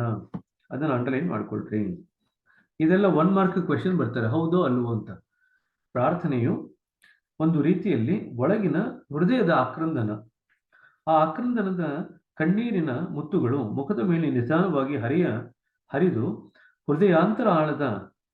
ಹೃದಯಾಂತರಂಗದ ಸಂಕೀರ್ಣತೆಗಳನ್ನು ಸುಂದರಗೊಳಿಸುತ್ತದೆ. ಸೊ ನಾವು ತುಂಬಾ ಭಾವಪೂರ್ಣವಾಗಿ ಪ್ರಾರ್ಥನೆ ಮಾಡಿದಾಗ ಏನಾಗುತ್ತೆ, ನಮಗೆ ಕಣ್ಣೀರು ಬರುತ್ತೆ. ಅದು ಎಷ್ಟು ಹಿಂಡತ್ತಂದ್ರೆ ಒಳಗಡೆ ನಮ್ಗೆ ಅದು ಆಕ್ರಂದನ ಮಾಡುತ್ತಂದ್ರೆ ನಮ್ ಕಣ್ಣೀರು ಬರುತ್ತೆ. ಮುಖದಲ್ಲಿ ಬರ್ತಕ್ಕಂಥ ಆ ಕಣ್ಣೀರು ಹೃದಯದ ಅಂತರಂಗದಲ್ಲಿ ಇರತಕ್ಕಂಥ ಸಂಸ್ಕಾರಗಳನ್ನು ಅದು ಸುಂದರಗೊಳಿಸುತ್ತದೆ. ಈ ಹೃದಯದ ತೀವ್ರ ವೇದನೆ ನಮ್ಮನ್ನು ನಾವು ಪ್ರೀತಿಸುವ ವಸ್ತುವಿಗೆ ಅಂಟಿಕೊಂಡಿರುವಂತೆ ಮಾಡುತ್ತದೆ ಮತ್ತು ಕ್ರಮೇಣ ಸಮುದ್ರವನ್ನು ಸೇರುವ ನದಿಯಂತೆ ಪ್ರಾರ್ಥನಾಮಯ ಭಾವವು ಮೂಲದೊಡನೆ ಒಂದಾಗುವ ಧ್ಯಾನ ಭಾವವಾಗಿ ಬದಲಾಗುತ್ತದೆ. ಸೊ ಪ್ರಾರ್ಥನೆಯಿಂದ ಪ್ರಾರ್ಥನಾಮಯ ಸ್ಥಿತಿ, ಪ್ರಾರ್ಥನಾಮಯ ಸ್ಥಿತಿಯಿಂದ ಧ್ಯಾನ ಯಾಕೆ ಮಾಡ್ತೀವಿ ಅಲ್ಲಿ? ಏಕತ್ವ ಹೊಂದಲಿಕ್ಕೆ. ಸೊ ಇದನ್ನು ಕೂಡ ಕೇಳ್ಬೋದು. ಒಂದರಿಂದ ಒಂದಕ್ಕೆ ಯಾವ್ದು ಲೀಡ್ ಆಗುತ್ತೆ, ಇದನ್ನ ಯಾವ್ದು ಕರೆಕ್ಟ್ ಆಗಿ ಐಡೆಂಟಿಫೈ ಮಾಡಿ ಅಂತ. ಆಯ್ತಾ? ಸೊ ಪ್ರಾರ್ಥನಾಮಯ ಸ್ಥಿತಿ, ಆಮೇಲೆ ನಿದ್ದೆ. ಪ್ರಾರ್ಥನಾಮಯ ಸ್ಥಿತಿ ಮತ್ತು ಶುದ್ಧೀಕರಣ. ಪ್ರಾರ್ಥನಾಮಯ ಸ್ಥಿತಿ ಮತ್ತು ಏಕತೆ, ಅಥವಾ ಪ್ರಾರ್ಥನಾಮಯ ಸ್ಥಿತಿ ಮತ್ತು ಧ್ಯಾನ. ಇದು ಒಂದರಿಂದ ಒಂದಕ್ಕೆ ಲೀಡ್ ಆಗುತ್ತೆ ಅಂತ ನೀವು ಮಾರ್ಕ್ ಮಾಡಿ ಅಂತ ಹೇಳ್ಬೋದು. ಯಾವ್ದು ಸರಿ ಯಾವ್ದು ತಪ್ಪು ಅಂತ ಜ್ಞಾಪಕ ಇಟ್ಕೊಳ್ರಿ. ಈಗ ಹೃತ್ಪೂರ್ವಕತೆಯ ಪ್ರಾರ್ಥನೆ. ನಾವು ಹೃತ್ಪೂರ್ವಕತೆಯ ಪ್ರಾರ್ಥನೆಯನ್ನು ಒಮ್ಮೆ ನಮ್ಮ ಪ್ರತಿದಿನದ ಧ್ಯಾನಕ್ಕೆ ಮುನ್ನ ಮತ್ತು ಪುನಃ ದಿನದ ಕೊನೆಯಲ್ಲಿ ಮಲಗುವ ಮುನ್ನ ಮಾಡುತ್ತೇವೆ. ಇದು ಕೂಡ ಒಂದು ಪ್ರಶ್ನೆ ಇತ್ತು, ಎಷ್ಟು ಸತಿ ಮಾಡ್ತೀರಾ ಅಂತ. 2 ಸತಿ ಮಾಡ್ತೀವಿ. ಅದನ್ನು ಸರಿಯಾಗಿ ನಿವೇಶಿಸಿದರೆ ಈ ಮೌನ ಪ್ರಾರ್ಥನೆ ನಿಮ್ಮ ಅಂತರಂಗದಲ್ಲಿ ಒಂದು ವಿಶಿಷ್ಟ ಸ್ಥಿತಿಯನ್ನು ಉಂಟು ಮಾಡುತ್ತದೆ. ಪ್ರಾರ್ಥನೆ ಮಾಡಿದಾಗ ಹೃದಯದಲ್ಲಿ ಒಂದು ವಿಶಿಷ್ಟವಾದಂತಹ ಸ್ಥಿತಿ ಬರುತ್ತೆ. ಈ ಹೃತ್ಪೂರ್ವಕತೆಯನ್ನು ಅಭ್ಯಸಿಸಿದ ನನ್ನ ಮೊದಲ ದಿನಗಳಲ್ಲಿ ನಾನು ಪ್ರಾರ್ಥನೆಯನ್ನು ಕೇವಲ ಔಪಚಾರಿಕವಾಗಿ ಮಾಡುತ್ತಿದ್ದೆ. ಇದರಿಂದಾಗಿ ನನ್ನ ಹೃದಯ ಅದನ್ನು ಉತ್ಸಾಹದಿಂದ ಎದುರು ನೋಡುತ್ತಿರಲಿಲ್ಲ. ಕಾಲಾಂತರದಲ್ಲಿ ನಾನು ಅದನ್ನು ನಿಲ್ಲಿಸಿಯೂ ಬಿಟ್ಟೆ. ಒಂದು ಸಂಜೆ ನಾನು ಅದರ ಪದಪುಂಜಗಳಿಂದ ಆಕರ್ಷಿತನಾದೆ ಮತ್ತು ಹೃತ್ಪೂರ್ವಕವಾಗಿ ಪ್ರಾರ್ಥನೆಯನ್ನು ಸಲ್ಲಿಸಿದೆ. ಕೂಡಲೇ ನನ್ನೊಳಗೆ ಆಧ್ಯಾತ್ಮಿಕ ಸ್ಥಿತಿ ಬದಲಾಯಿತು. ಆ ರಾತ್ರಿ ನನ್ನ ನಿದ್ದೆ ಎಂದಿನ ನಿದ್ದೆಗಿಂತ ಗಾಢವಾಗಿ ಧ್ಯಾನದಂತೆ ಇತ್ತು. ನಾನು ಬೆಳಗ್ಗೆ ಎದ್ದಾಗ ನನ್ನೊಳಗೆ ಸ್ಥಿತಿ ವಿಶಿಷ್ಟವಾಗಿತ್ತು. ಮತ್ತು ಹೇಳುವುದಾದರೆ ನನ್ನ ಧ್ಯಾನ ಹಿಂದೆಂದೂ ಇರದ ವಿಶೇಷ ಗುಣದಿಂದ ಕೂಡಿತ್ತು. ಈ ಅನುಭವದ ಪರಿಣಾಮವಾಗಿ ನಾನು ಪ್ರಾರ್ಥನೆಯನ್ನು ಉಪೇಕ್ಷಿಸುವುದನ್ನು ನಿಲ್ಲಿಸಿಬಿಟ್ಟೆ. ಬದಲಾಗಿ ಅದು ನನ್ನ ಬದುಕಿನ ಒಂದು ಮೂಲಭೂತ ಭಾಗವಾಯಿತು. ಈಗಲೂ ಸಹ ಪ್ರತಿದಿನ ನಾನು ಅದನ್ನು ಶೋಧಿಸುತ್ತಾ ಹೋಗುತ್ತಿದ್ದೇನೆ. ಇದನ್ನು ಪೂರ್ತಿ ಅನ್ಲೈನ್ ಮಾಡ್ಕೊಳ್ರಿ. ಪ್ರಾರ್ಥನೆ ಮಾಡಿದ ಮೇಲೆ ಹೃದಯದಿಂದ ಅದು ಹೃತ್ಪೂರ್ವಕವಾಗಿ ಪ್ರಾರ್ಥನೆ ಮಾಡಿದ ಮೇಲೆ ಏನಾಯ್ತು, ಕೂಡಲೇ ಅಂತಿದೆಯಲ್ಲ, ಅಲ್ಲಿಂದ ನನ್ನ ಧ್ಯಾನ ಹಿಂದೆಂದೂ ಇರದ ವಿಶೇಷ ಗುಣದಿಂದ ಕೂಡಿತು ಇದೆಯಲ್ಲ, ಅಲ್ಲಿವರೆಗೂ ಅಂಡರ್ಲೈನ್ ಮಾಡ್ಕೊಳ್ರಿ. ಅಲ್ಲಿ ಧ್ಯಾನ ಸರಿಯಾಗಿ ನಾವು ಸಲ್ಲಿಸಿದಾಗ, ಇದು ಪ್ರಾರ್ಥನೆ ಸರಿಯಾಗಿ ಸಲ್ಲಿಸಿದಾಗ ಏನೇನೆಲ್ಲ ಆಗತ್ತೆ ಅಂತ ಅವರ ಅನುಭವದ ಮುಖಾಂತರ ಹೇಳಿದ್ದಾರೆ. ಸೊ ಮೊದಲು ನಮ್ಮ ಆಧ್ಯಾತ್ಮಿಕ ಸ್ಥಿತಿ ಬದಲಾವಣೆ ಆಗುತ್ತೆ. 2ನೇದು ನಿದ್ದೆ ಗಾಢವಾಗತ್ತೆ, ಗಾಢವಾಗಿದ್ರೂ ಧ್ಯಾನದಂತಿರುತ್ತೆ. 3ನೇದು ಬೆಳಗಿನ ಧ್ಯಾನ ಒಂದು ವಿಶೇಷವಾದಂಥ ಗುಣದಿಂದ ಕೂಡಿರುತ್ತೆ. ಈ 3ಅನ್ನು ಅಂಡರ್ಲೈನ್ ಮಾಡ್ಕೊಳ್ರಿ. ಓ ನಾಥ, ನೀನೇ ಮಾನವ ಜೀವನದ ನಿಜವಾದ ಗುರಿ. ನಾವು ಇನ್ನೂ ನಮ್ಮ ಉನ್ನತಿಗೆ ತಡೆಯಾಗಿರುವ ಇಚ್ಛೆಗಳ ದಾಸರಾಗಿದ್ದೇವೆ. ನೀನೇ ನಮ್ಮನ್ನು ಆ ಹಂತಕ್ಕೆ ತರುವ ಏಕಮಾತ್ರ ದೈವ ಹಾಗೂ ಶಕ್ತಿ. ನಾವು ಪ್ರಾರ್ಥನೆಯನ್ನು ಮಲಗುವ ಮುನ್ನ ಸಲ್ಲಿಸುವ ಉದ್ದೇಶವೇನು ಎಂದು ನಾನು ಕೇಳಿದೆ. ಪ್ರಾರ್ಥನಾಮಯವಾದ ಎಚ್ಚರದ ಸ್ಥಿತಿಯನ್ನು ಉಂಟು ಮಾಡಲು ಅದು ಅತ್ಯುತ್ತಮ ಸಮಯ, ದಾಜಿ ಹೇಳಿದರು. ಇದನ್ನು ಅಂಡರ್ಲೈನ್ ಮಾಡ್ಕೊಳ್ರಿ. ಅಲ್ಲಿಂದ ಪ್ಯಾರಾಗ್ರಾಫು 163 ಇದೀವಿ. ಹೊಸದಾಗಿ ಸೇರಿದವರಿಗೆ 163 163 ಕಡೆಯ ಲೈನು, ಪ್ರಾರ್ಥನಾಮಯವಾದ ಎಚ್ಚರದ ಸ್ಥಿತಿಯನ್ನು ಉಂಟು ಮಾಡಲು ಅದು ಅತ್ಯುತ್ತಮವಾದ ಸಮಯ. ಯಾಕೆ ರಾತ್ರಿಯಲ್ಲೇ ಮಾಡಬೇಕು ಅಂತ ಕೇಳ್ತಾ ಇದ್ದಾರೆ ಇವಾಗ. ದಾಜಿ ಹೇಳಿದರು, ಪ್ರಾರ್ಥನೆಯ ಉದ್ದೇಶವೆಂದರೆ ಪರಮಾತ್ಮನೊಡನೆ ಪುನಃ ನಮ್ಮ ಸಂಪರ್ಕವನ್ನು ನೆಲೆಗೊಳಿಸುವುದು. ಆದರೆ ಪ್ರಾರ್ಥನಾಮಯ ಸ್ಥಿತಿ ಸ್ವಲ್ಪ ಭಿನ್ನವಾಗಿದೆ. ನಾವು ಈಗಾಗಲೇ ದಿವ್ಯತೆಯ ಉಪಸ್ಥಿತಿಯನ್ನು ಅನುಭವಿಸಿದಾಗ ಪ್ರಾರ್ಥನಾಮಯ ಸ್ಥಿತಿ ಉಂಟಾಗುತ್ತದೆ. ಆಗ ನಾವು ನಮ್ಮ ತಲೆ ಬಾಗಿಸುವ ಭಾವ ಉಂಟಾಗಿ ಆ ದಿವ್ಯ ಸಾಗರದಲ್ಲಿ ಕರಗಿ ಹೋಗುತ್ತೇವೆ.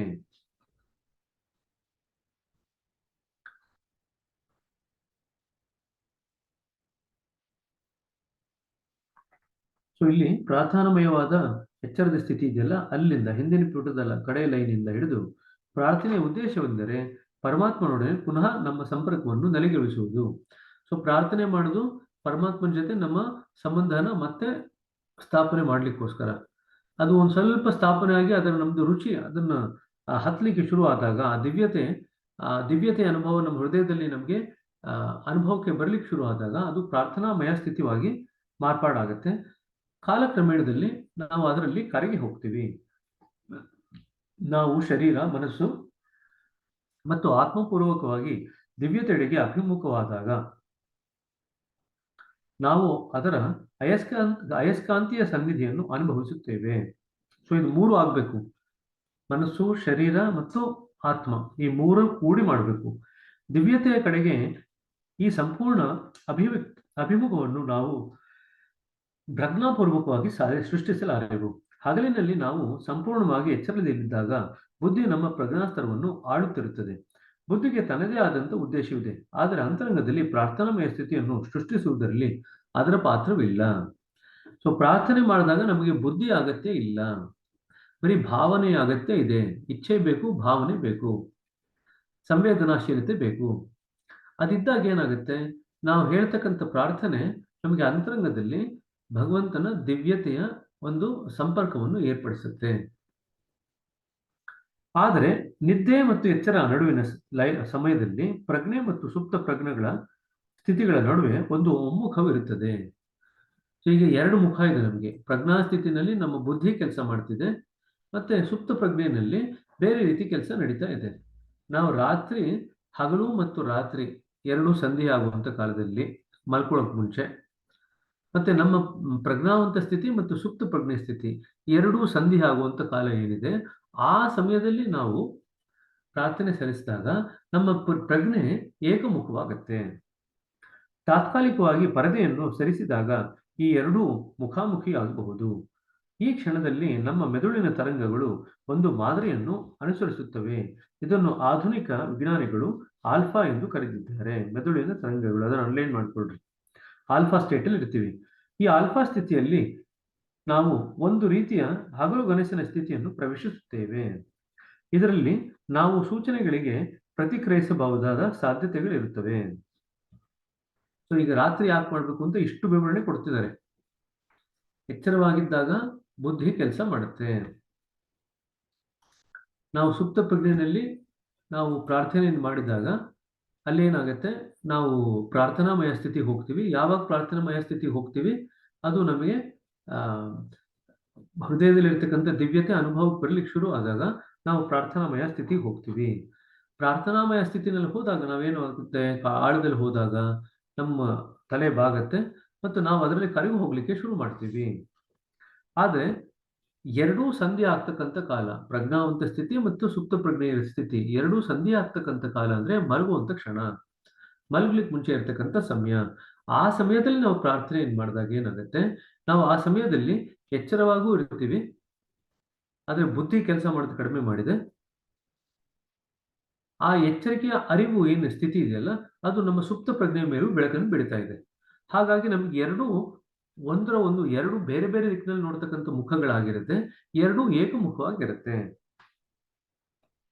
ಸೊ ಇಲ್ಲಿ ಆಲ್ಫಾ ಸ್ಥಿತಿಯಲ್ಲಿ ನಾವು ಒಂದು ರೀತಿಯ ಹಗಲುಗನಸಿನ ಸ್ಥಿತಿಯನ್ನು ಪ್ರವೇಶಿಸುತ್ತೇವೆ. ಇದರಲ್ಲಿ ನಾವು ಸೂಚನೆಗಳಿಗೆ ಪ್ರತಿಕ್ರಿಯಿಸಬಹುದಾದ ಸಾಧ್ಯತೆಗಳಿರುತ್ತವೆ. ನಾವು ನಿದ್ದೆ ಹೋಗ್ಬಿಟ್ರೆ ಸೂಚನೆಗಳಿಗೆ ಪ್ರತಿಕ್ರಿಯಿಸಲ್ಲ. ಆಲ್ಫಾ ಸ್ಥಿತಿಯಲ್ಲಿದ್ದಾಗ ನಾವಿನ್ನೂ ನಿದ್ದೆ ಹೋಗಿಲ್ಲ, ಆದರೆ ಎಚ್ಚರಿಕೆ ಇರತಕ್ಕಂಥ ಸ್ಥಿತಿಯಲ್ಲಿ ಬುದ್ಧಿ ಏನು ಆಳುತ್ತಲ್ವಾ, ಅದು ಕಡಿಮೆ ಆಗಿದೆ. ಸೊ ಆಲ್ಫಾ ಸ್ಥಿತಿನಲ್ಲಿ ನಾವು ಸೂಚನೆಗಳನ್ನ ಕೊಟ್ಕೊಂಡು ಅದಕ್ಕೆ ಪ್ರತಿಕ್ರಿಯಿಸುವ ಸಾಧ್ಯತೆಗಳು ಇರುತ್ತೆ. ಈಗ ನಾವು ಉದ್ದೇಶಪೂರ್ವಕವಾಗಿ ನಮ್ಮ ಸುಪ್ತ ಮನಸ್ಸಿನಲ್ಲಿ ಪ್ರಾರ್ಥನಾಮಯ ಭಾವನೆಗಳ ಬೀಜಗಳನ್ನು ಬಿತ್ತಬಹುದು. ಸೊ ಇದು ಇಂಪಾರ್ಟೆಂಟ್. ಸೊ ಸುಪ್ತ ಮನಸ್ಸಿನಲ್ಲಿ ಪ್ರಾರ್ಥನಾಮಯವಾದಂಥ ಬೀಜಗಳನ್ನು, ಭಾವನೆಗಳ ಬೀಜಗಳನ್ನು ಬಿತ್ತಬಹುದು. ಅದನ್ನು ಅಂಡರ್ಲೈನ್ ಮಾಡಿಕೊಳ್ಳ್ರಿ. ಈ ಭಾವನೆಗಳು ಸುಪ್ತ ಪ್ರಜ್ಞೆಯ ಫಲವತ್ತಾದ ಭೂಮಿಯಲ್ಲಿ ತಮ್ಮ ಬೇರುಗಳನ್ನು ಬಿಡುತ್ತವೆ. ಹೇಗೆ ಭೂಮಿಯ ಕೆಳಭಾಗದಲ್ಲಿ ನಮ್ಮ ಕಣ್ಣಿನ ಮರೆಯಲ್ಲಿ ಬೀಜಗಳು ಮೊಳೆಯುತ್ತವೆಯೋ, ಹಾಗೆ ನಮ್ಮ ಪ್ರಾರ್ಥನೆಗಳು ನಮ್ಮ ಜಾಗೃತಾವಸ್ಥೆಯೊಳಗೆ ಹೊರ ಹೊಮ್ಮುವ ಮುನ್ನ ನಮ್ಮ ಸುಪ್ತ ಪ್ರಜ್ಞೆಯ ಅಗೋಚರತೆಯಲ್ಲಿ ಮೊಳೆತು ಬೆಳೆಯುತ್ತದೆ. ಹೀಗೆ ನಾವು ಪ್ರಾರ್ಥನೆಗಳ ಬೀಜಗಳನ್ನು ಸುಪ್ತ ಪ್ರಜ್ಞೆಯಲ್ಲಿ ಬಿತ್ತಬಹುದು ಮತ್ತು ಪ್ರಾರ್ಥನಾಮಯವಾದ ಪ್ರಜ್ಞಾಸ್ಥಿತಿಯನ್ನು ಪಡೆಯಬಹುದು. ಸೊ ಇಲ್ಲಿ ರಾತ್ರಿ ಯಾಕೆ ಮಾಡ್ತೀವಿ ಅಂದ್ರೆ ಎರಡು ಕಾರಣಕ್ಕೋಸ್ಕರ ನಾವು ರಾತ್ರಿ ಪ್ರೇಯರ್ ಮಾಡ್ತೀವಿ. Prayer meditation. ಮೊದಲನೇದು, ನಾವು ಪ್ರಾರ್ಥನೆ ಬೀಜಗಳನ್ನು ಸುಪ್ತ ಪ್ರಜ್ಞೆಯಲ್ಲಿ ಬಿತ್ತಲಿಕ್ಕೆ ಸಾಧ್ಯ ಆಗುತ್ತೆ ಆ ಸಮಯದಲ್ಲಿ. ಎರಡನೇದು, ಪ್ರಾರ್ಥನಾಮಯವಾದ ಪ್ರಜ್ಞಾಸ್ಥಿತಿಯನ್ನು ಹೊಂದಬಹುದು. ಅಲ್ಲಿ 2 ಜಂಕ್ಷನ್ ಇರುತ್ತೆ. ಪ್ರಾರ್ಥನಾಮಯವಾಗಿದ್ದೀರಾ, ಆದರೆ ಇನ್ನೂ ಪ್ರಜ್ಞಾವಂತರಾಗೇ ಇದ್ದೀರಾ. ಆ ಎರಡರ ಸಮ್ಮಿಲನ ಆ ಸಮಯದಲ್ಲಿ ಇರುತ್ತೆ. ಆ ಸ್ಥಿತಿನ ಗ್ರಹಿಸ್ಲಿಕ್ಕೆ ಒಂದು ಅವಕಾಶ ಆಗುತ್ತೆ. ಇದನ್ನು ಬರೀತಾ ಇದ್ದಾರೆ. ಇದನ್ನ ನಾವು ಮತ್ತೆ ಇದನ್ನು ನೆನಪಿಸ್ಕೋಬೇಕಂದ್ರೆ ನಾವು ಧ್ಯಾನ ನಂತರ ಏನಾಗುತ್ತೆ ಅಂತ ನೆನಪಿಸ್ಕೊಳ್ಳೋಣ. ಧ್ಯಾನಕ್ಕೆ ಮುಂಚೆ ಒಂದು ಪ್ರಜ್ಞೆ ಇತ್ತು, ಧ್ಯಾನಸ್ಥ ಪ್ರಜ್ಞೆ ಇನ್ನೊಂದಿದೆ. ನಾವೇನ್ ಮಾಡ್ತೀವಿ, ಧ್ಯಾನ ಮುಗಿದ ಮೇಲೆ ಆ ಧ್ಯಾನಸ್ಥ ಪ್ರಜ್ಞೆ ಕಾಲಕ್ರಮೇಣ ನಮ್ಮ ಏನು ಸಾಮಾನ್ಯ ಪ್ರಜ್ಞೆ ಸ್ಥಳ ಇದೆಯಲ್ಲ, ಅದರಲ್ಲಿ 2 ಒಂದಾಗ್ಲಿಕ್ಕೆ ನಾವು ಪ್ರಯತ್ನ ಪಡ್ತೀವಿ, ಐಕ್ಯ ಆಗ್ಲಿಕ್ಕೆ ಪ್ರಯತ್ನ ಪಡ್ತೀವಿ. AEIOU ಅದಕ್ಕೆ ಮಾಡೋದು ನಾವು. ಸೊ ನಮ್ಮ ಸಾಮಾನ್ಯ ಪ್ರಜ್ಞೆ ಏನಿದೆ ಅದು ಮತ್ತು ಧ್ಯಾನಸ್ಥ ಪ್ರಜ್ಞೆ 2 ಭಿನ್ನ. ಧ್ಯಾನ ಮುಗಿದ ಮೇಲೆ ನಾವು AEIOU ಯಾಕೆ ಮಾಡ್ತೀವಿ ಅಂದ್ರೆ ಈ 2 ಪ್ರಜ್ಞೆನನ್ನ ಒಂದಾಗಿ ಮಾಡ್ಲಿಕ್ಕೋಸ್ಕರ ನಾವು AEIOU ಮಾಡ್ತೀವಿ. ಇಲ್ಲೂ ಕೂಡ ಅದೇ ರೀತಿ ನಮ್ಮ ಪ್ರಜ್ಞಾವಂತ ಸ್ಥಿತಿ, ಎಚ್ಚರಿಕೆಯ ಪ್ರಜ್ಞಾವಂತ ಸ್ಥಿತಿ ಬೇರೆ, ಸುಪ್ತ ಪ್ರಜ್ಞೆ ಬೇರೆ. ಸುಪ್ತ ಪ್ರಜ್ಞೆಯಲ್ಲಿ ನಮಗೆ ಪ್ರಾರ್ಥನಾಮಯ ಸ್ಥಿತಿ ಇದೆ. ಆ ಪ್ರಾರ್ಥನಾಮಯ ಸ್ಥಿತಿ ನಮಗೆ ಪ್ರಜ್ಞಾವಂತ ಸ್ಥಿತಿನಲ್ಲಿ ಅದು ಗೋಚರ ಆಗಬೇಕು, ಅನುಭವಕ್ಕೆ ಬರಬೇಕಂದ್ರೆ ನಾವು ರಾತ್ರಿ ಪ್ರಾರ್ಥನೆ ಮಾಡಿದಾಗ ಮಾತ್ರ ಬರಲಿಕ್ಕೆ ಸಾಧ್ಯ. ಇದು 2 ಪಾಯಿಂಟ್ನ ಅಂಡರ್ಲೈನ್ ಮಾಡ್ಕೊಳ್ರಿ. ನಾವು ಪ್ರಾರ್ಥನೆಗಳ ಬೀಜಗಳನ್ನು ಸುಪ್ತ ಪ್ರಜ್ಞೆಯಲ್ಲಿ ಬಿತ್ತಬಹುದು. ಯಾವಾಗ? ರಾತ್ರಿ ಮಲಗುವ ಮುಂಚೆ. ಆಮೇಲೆ ಪ್ರಾರ್ಥನಾಮಯವಾದ ಪ್ರಜ್ಞಾಸ್ಥಿತಿಯನ್ನು ಪಡೆದುಕೊಳ್ಳಬಹುದು. ಈ ಪ್ರೇಯರ್ ಇದೆಯಲ್ಲ, ಪ್ರೇಯರ್ದು ಸುಮಾರು ಕ್ವಶನ್ಸ್ ಬರುತ್ತೆ. ಸುಮಾರು ಜನ ಅದನ್ನ ಸರಿಯಾಗಿ ಗ್ರಹಿಸಿಲ್ದೇನೆ ಸಾಕಷ್ಟು ತಪ್ಪುಗಳನ್ನು ಮಾಡ್ತಾರೆ. ಸೊ ಈ ಪ್ರೇಯರ್ ಚಾಪ್ಟರ್ ಇರ್ತಕ್ಕಂಥ ಎಲ್ಲ ಚಾಪ್ಟರ್ಗಿಂತ ಸ್ವಲ್ಪ ಕ್ಲಿಷ್ಟವಾಗಿದೆ. ಅದಕ್ಕೆ ಸ್ವಲ್ಪ ಸಮಯ ಕೊಟ್ಟು ಅರ್ಥ ಮಾಡ್ಕೋಬೇಕು. ಇಲ್ದರೆ ನಾವು ಧ್ಯಾನದ ಚಾಪ್ಟರ್ ಏನು ಓದ್ತೀವಿ ಮತ್ತೆ ಇದು ಶುದ್ಧೀಕರಣದ ಚಾಪ್ಟರ್ ಏನು ಓದ್ತೀವಿ, ಅದೇ ರೀತಿಯಲ್ಲಿ ಪ್ರಾರ್ಥನೆದು ಓದ್ತಾ ಹೋಯ್ತು ಅಂದ್ರೆ ಸಾಕಾಗಲ್ಲ. ಸೊ ಪ್ರೇಯರ್ ಚಾಪ್ಟರ್ ಇದೆಯಲ್ಲ, ಸಾಕಷ್ಟು ನಮಗೆ ಸಹಾಯ ಮಾಡುತ್ತೆ.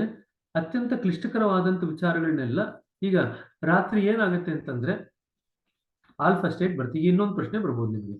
ಪ್ರಾರ್ಥನೆ ರಾತ್ರಿ ಮಲಗುವ ಮುನ್ನ ನಾವು ಮಾಡುವ ಕಾರಣ, ಒಂದು ಆಲ್ಫಾ ಸ್ಟೇಟ್ ಬರುತ್ತೆ. ಎರಡನೇದು ನಮಗೆ ಸುಪ್ತ ಪ್ರಜ್ಞೆಯಲ್ಲಿ ಪ್ರಾರ್ಥನೆಯ ಬೀಜಗಳನ್ನು ಬಿತ್ತುತ್ತೇವೆ. ಮೂರನೇದು ಪ್ರಾರ್ಥನಾಮಯವಾದ ಪ್ರಜ್ಞಾಸ್ಥಿತಿಯನ್ನು ಪಡೆಯುತ್ತೇವೆ. ಆಲ್ ಆಫ್ ದ ಅಬೌವ್ ಎಲ್ಲವೂ ಆಗುತ್ತೆ.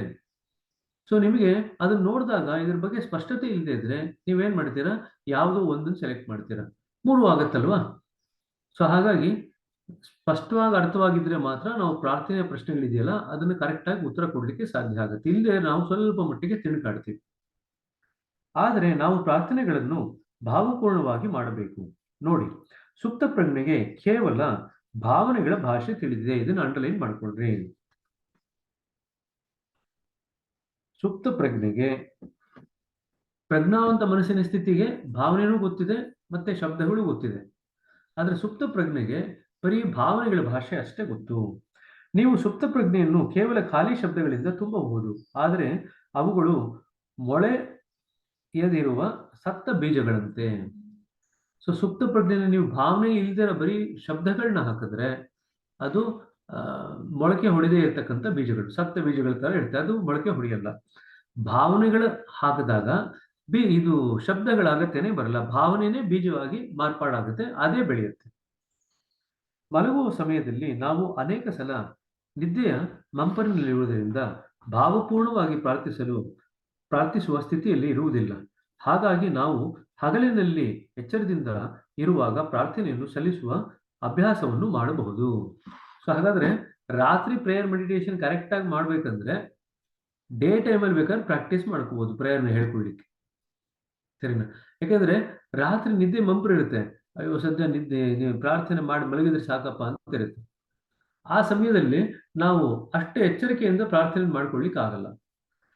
ಸೊ ಅದನ್ನ ನಾವು ಸರಿಯಾಗಿ ಮಾಡ್ತಾ ಇದ್ದೀವಾ, ಅದಕ್ಕೆ ಭಾವ ತುಂಬ್ತಾ ಇದ್ದೀವಾ, ಇದನ್ನೆಲ್ಲ ನೋಡ್ಕೋಬೇಕಾದ್ರೆ ಶಬ್ದಗಳನ್ನ ಸರಿಯಾಗಿ ಗ್ರಹಿಸಿದೀವಾ, ಆ ಶಬ್ದ ಅರ್ಥದ ಹಿಂದೆ ಏನು ಹೋಗ್ಬೇಕು, ನಾವು ಆ ಶಬ್ದಾರ್ಥದ ಕಡೆ ಗಮನ ಕೊಡ್ತಾ ಇದ್ದೀವಾ, ಇದನ್ನೆಲ್ಲ ನೋಡ್ಕೋಬೇಕಂದ್ರೆ ನಾವು ಎಚ್ಚರ ಸ್ಥಿತಿನಲ್ಲಿ ಇರಬೇಕು.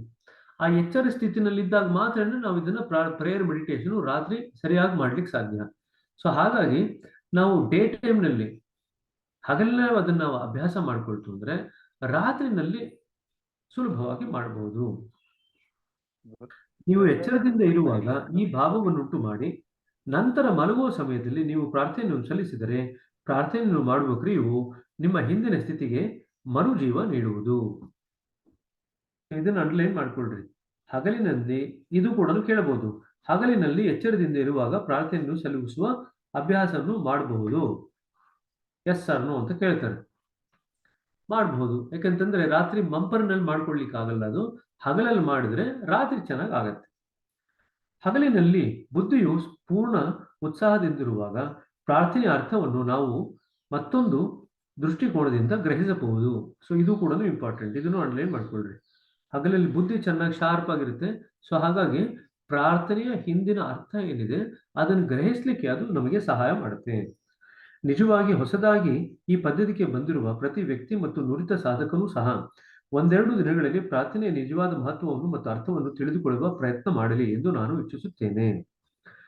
ಪ್ರಾರ್ಥನೆಯಲ್ಲಿನ ಶಬ್ದಗಳು ಸೂಚಿಸುವುದಕ್ಕಿಂತ ಅದಕ್ಕೆ ಇನ್ನೂ ಹೆಚ್ಚಿನದೇನೋ ಇದೆ. ಸೊ ಶಬ್ದಾರ್ಥ ಅಲ್ಲ, ಮೂರು ಅರ್ಥ ಅಂತ ನಾವು ಮಾತಾಡಿದ್ವಲ್ಲ, ಜ್ಞಾಪಕ ಇದೆಯಾ? ನಾವು ಪುಸ್ತಕ ಓದ್ಬೇಕಾದ್ರೆ ಮೂರು ಅರ್ಥದಲ್ಲಿ ನಾವು ಗ್ರಹಿಸ್ಕೋಬೇಕು ಪುಸ್ತಕದಲ್ಲಿ ಇರೋದನ್ನು: ಶಬ್ದಾರ್ಥ, ಭಾವಾರ್ಥ ಮತ್ತು ಒಳ ಅರ್ಥ. ಈಗ ನಾವು ಸಾಮಾನ್ಯವಾಗಿ ಪುಸ್ತಕ ಓದಿದಾಗ ಬರೀ ಶಬ್ದಾರ್ಥದ ಕಡೆ ಅಷ್ಟೇ ನಾವು ಗಮನ ಕೊಡ್ತೀವಿ. ಇನ್ನು ದಾಜಿಯವರು ಏನು ಹೇಳ್ತಿದ್ದಾರೆ ಅಂದ್ರೆ, ಶಬ್ದಾರ್ಥದಿಂದ ಕಾಲಕ್ರಮೇಣ ಎಲ್ಲರೂ ಭಾವಾರ್ಥಕ್ಕೆ ಬರಬೇಕು, ಭಾವಾರ್ಥದಿಂದ ಕಾಲಕ್ರಮೇಣ ನಾವು ಒಳ ಅರ್ಥದ ಕಡೆಗೆ ನಮ್ಮ ದಾಪುಗಳನ್ನು ಹಾಕಬೇಕಾಗತ್ತೆ. ಪ್ರಾರ್ಥನೆಯಲ್ಲಿನ ಶಬ್ದಗಳು ಸೂಚಿಸುವುದಕ್ಕಿಂತ ಅದಕ್ಕೆ ಇನ್ನೂ ಹೆಚ್ಚಿನವೇನೋ ಇದೆ. ನಂತರ ನೀವು ಕಂಡುಕೊಳ್ಳುವ ಅರ್ಥ ಹಿಂದೆ ಏನು ಅಡಗಿದೆ ಎಂಬುದನ್ನು ನೋಡಿ.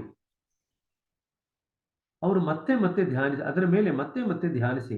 ಮೊದಲನೆಯ ಸಾಲನ್ನು ತೆಗೆದುಕೊಳ್ಳಿ, ಎರಡನೇ ಸಾಲನ್ನು ತೆಗೆದುಕೊಳ್ಳಿ, ಮೂರನೇ ಸಾಲನ್ನು ತೆಗೆದುಕೊಳ್ಳಿ ಮತ್ತು ಪ್ರತಿಯೊಂದು ಶಬ್ದವನ್ನು ಮೆಲುಕು ಹಾಕಿ.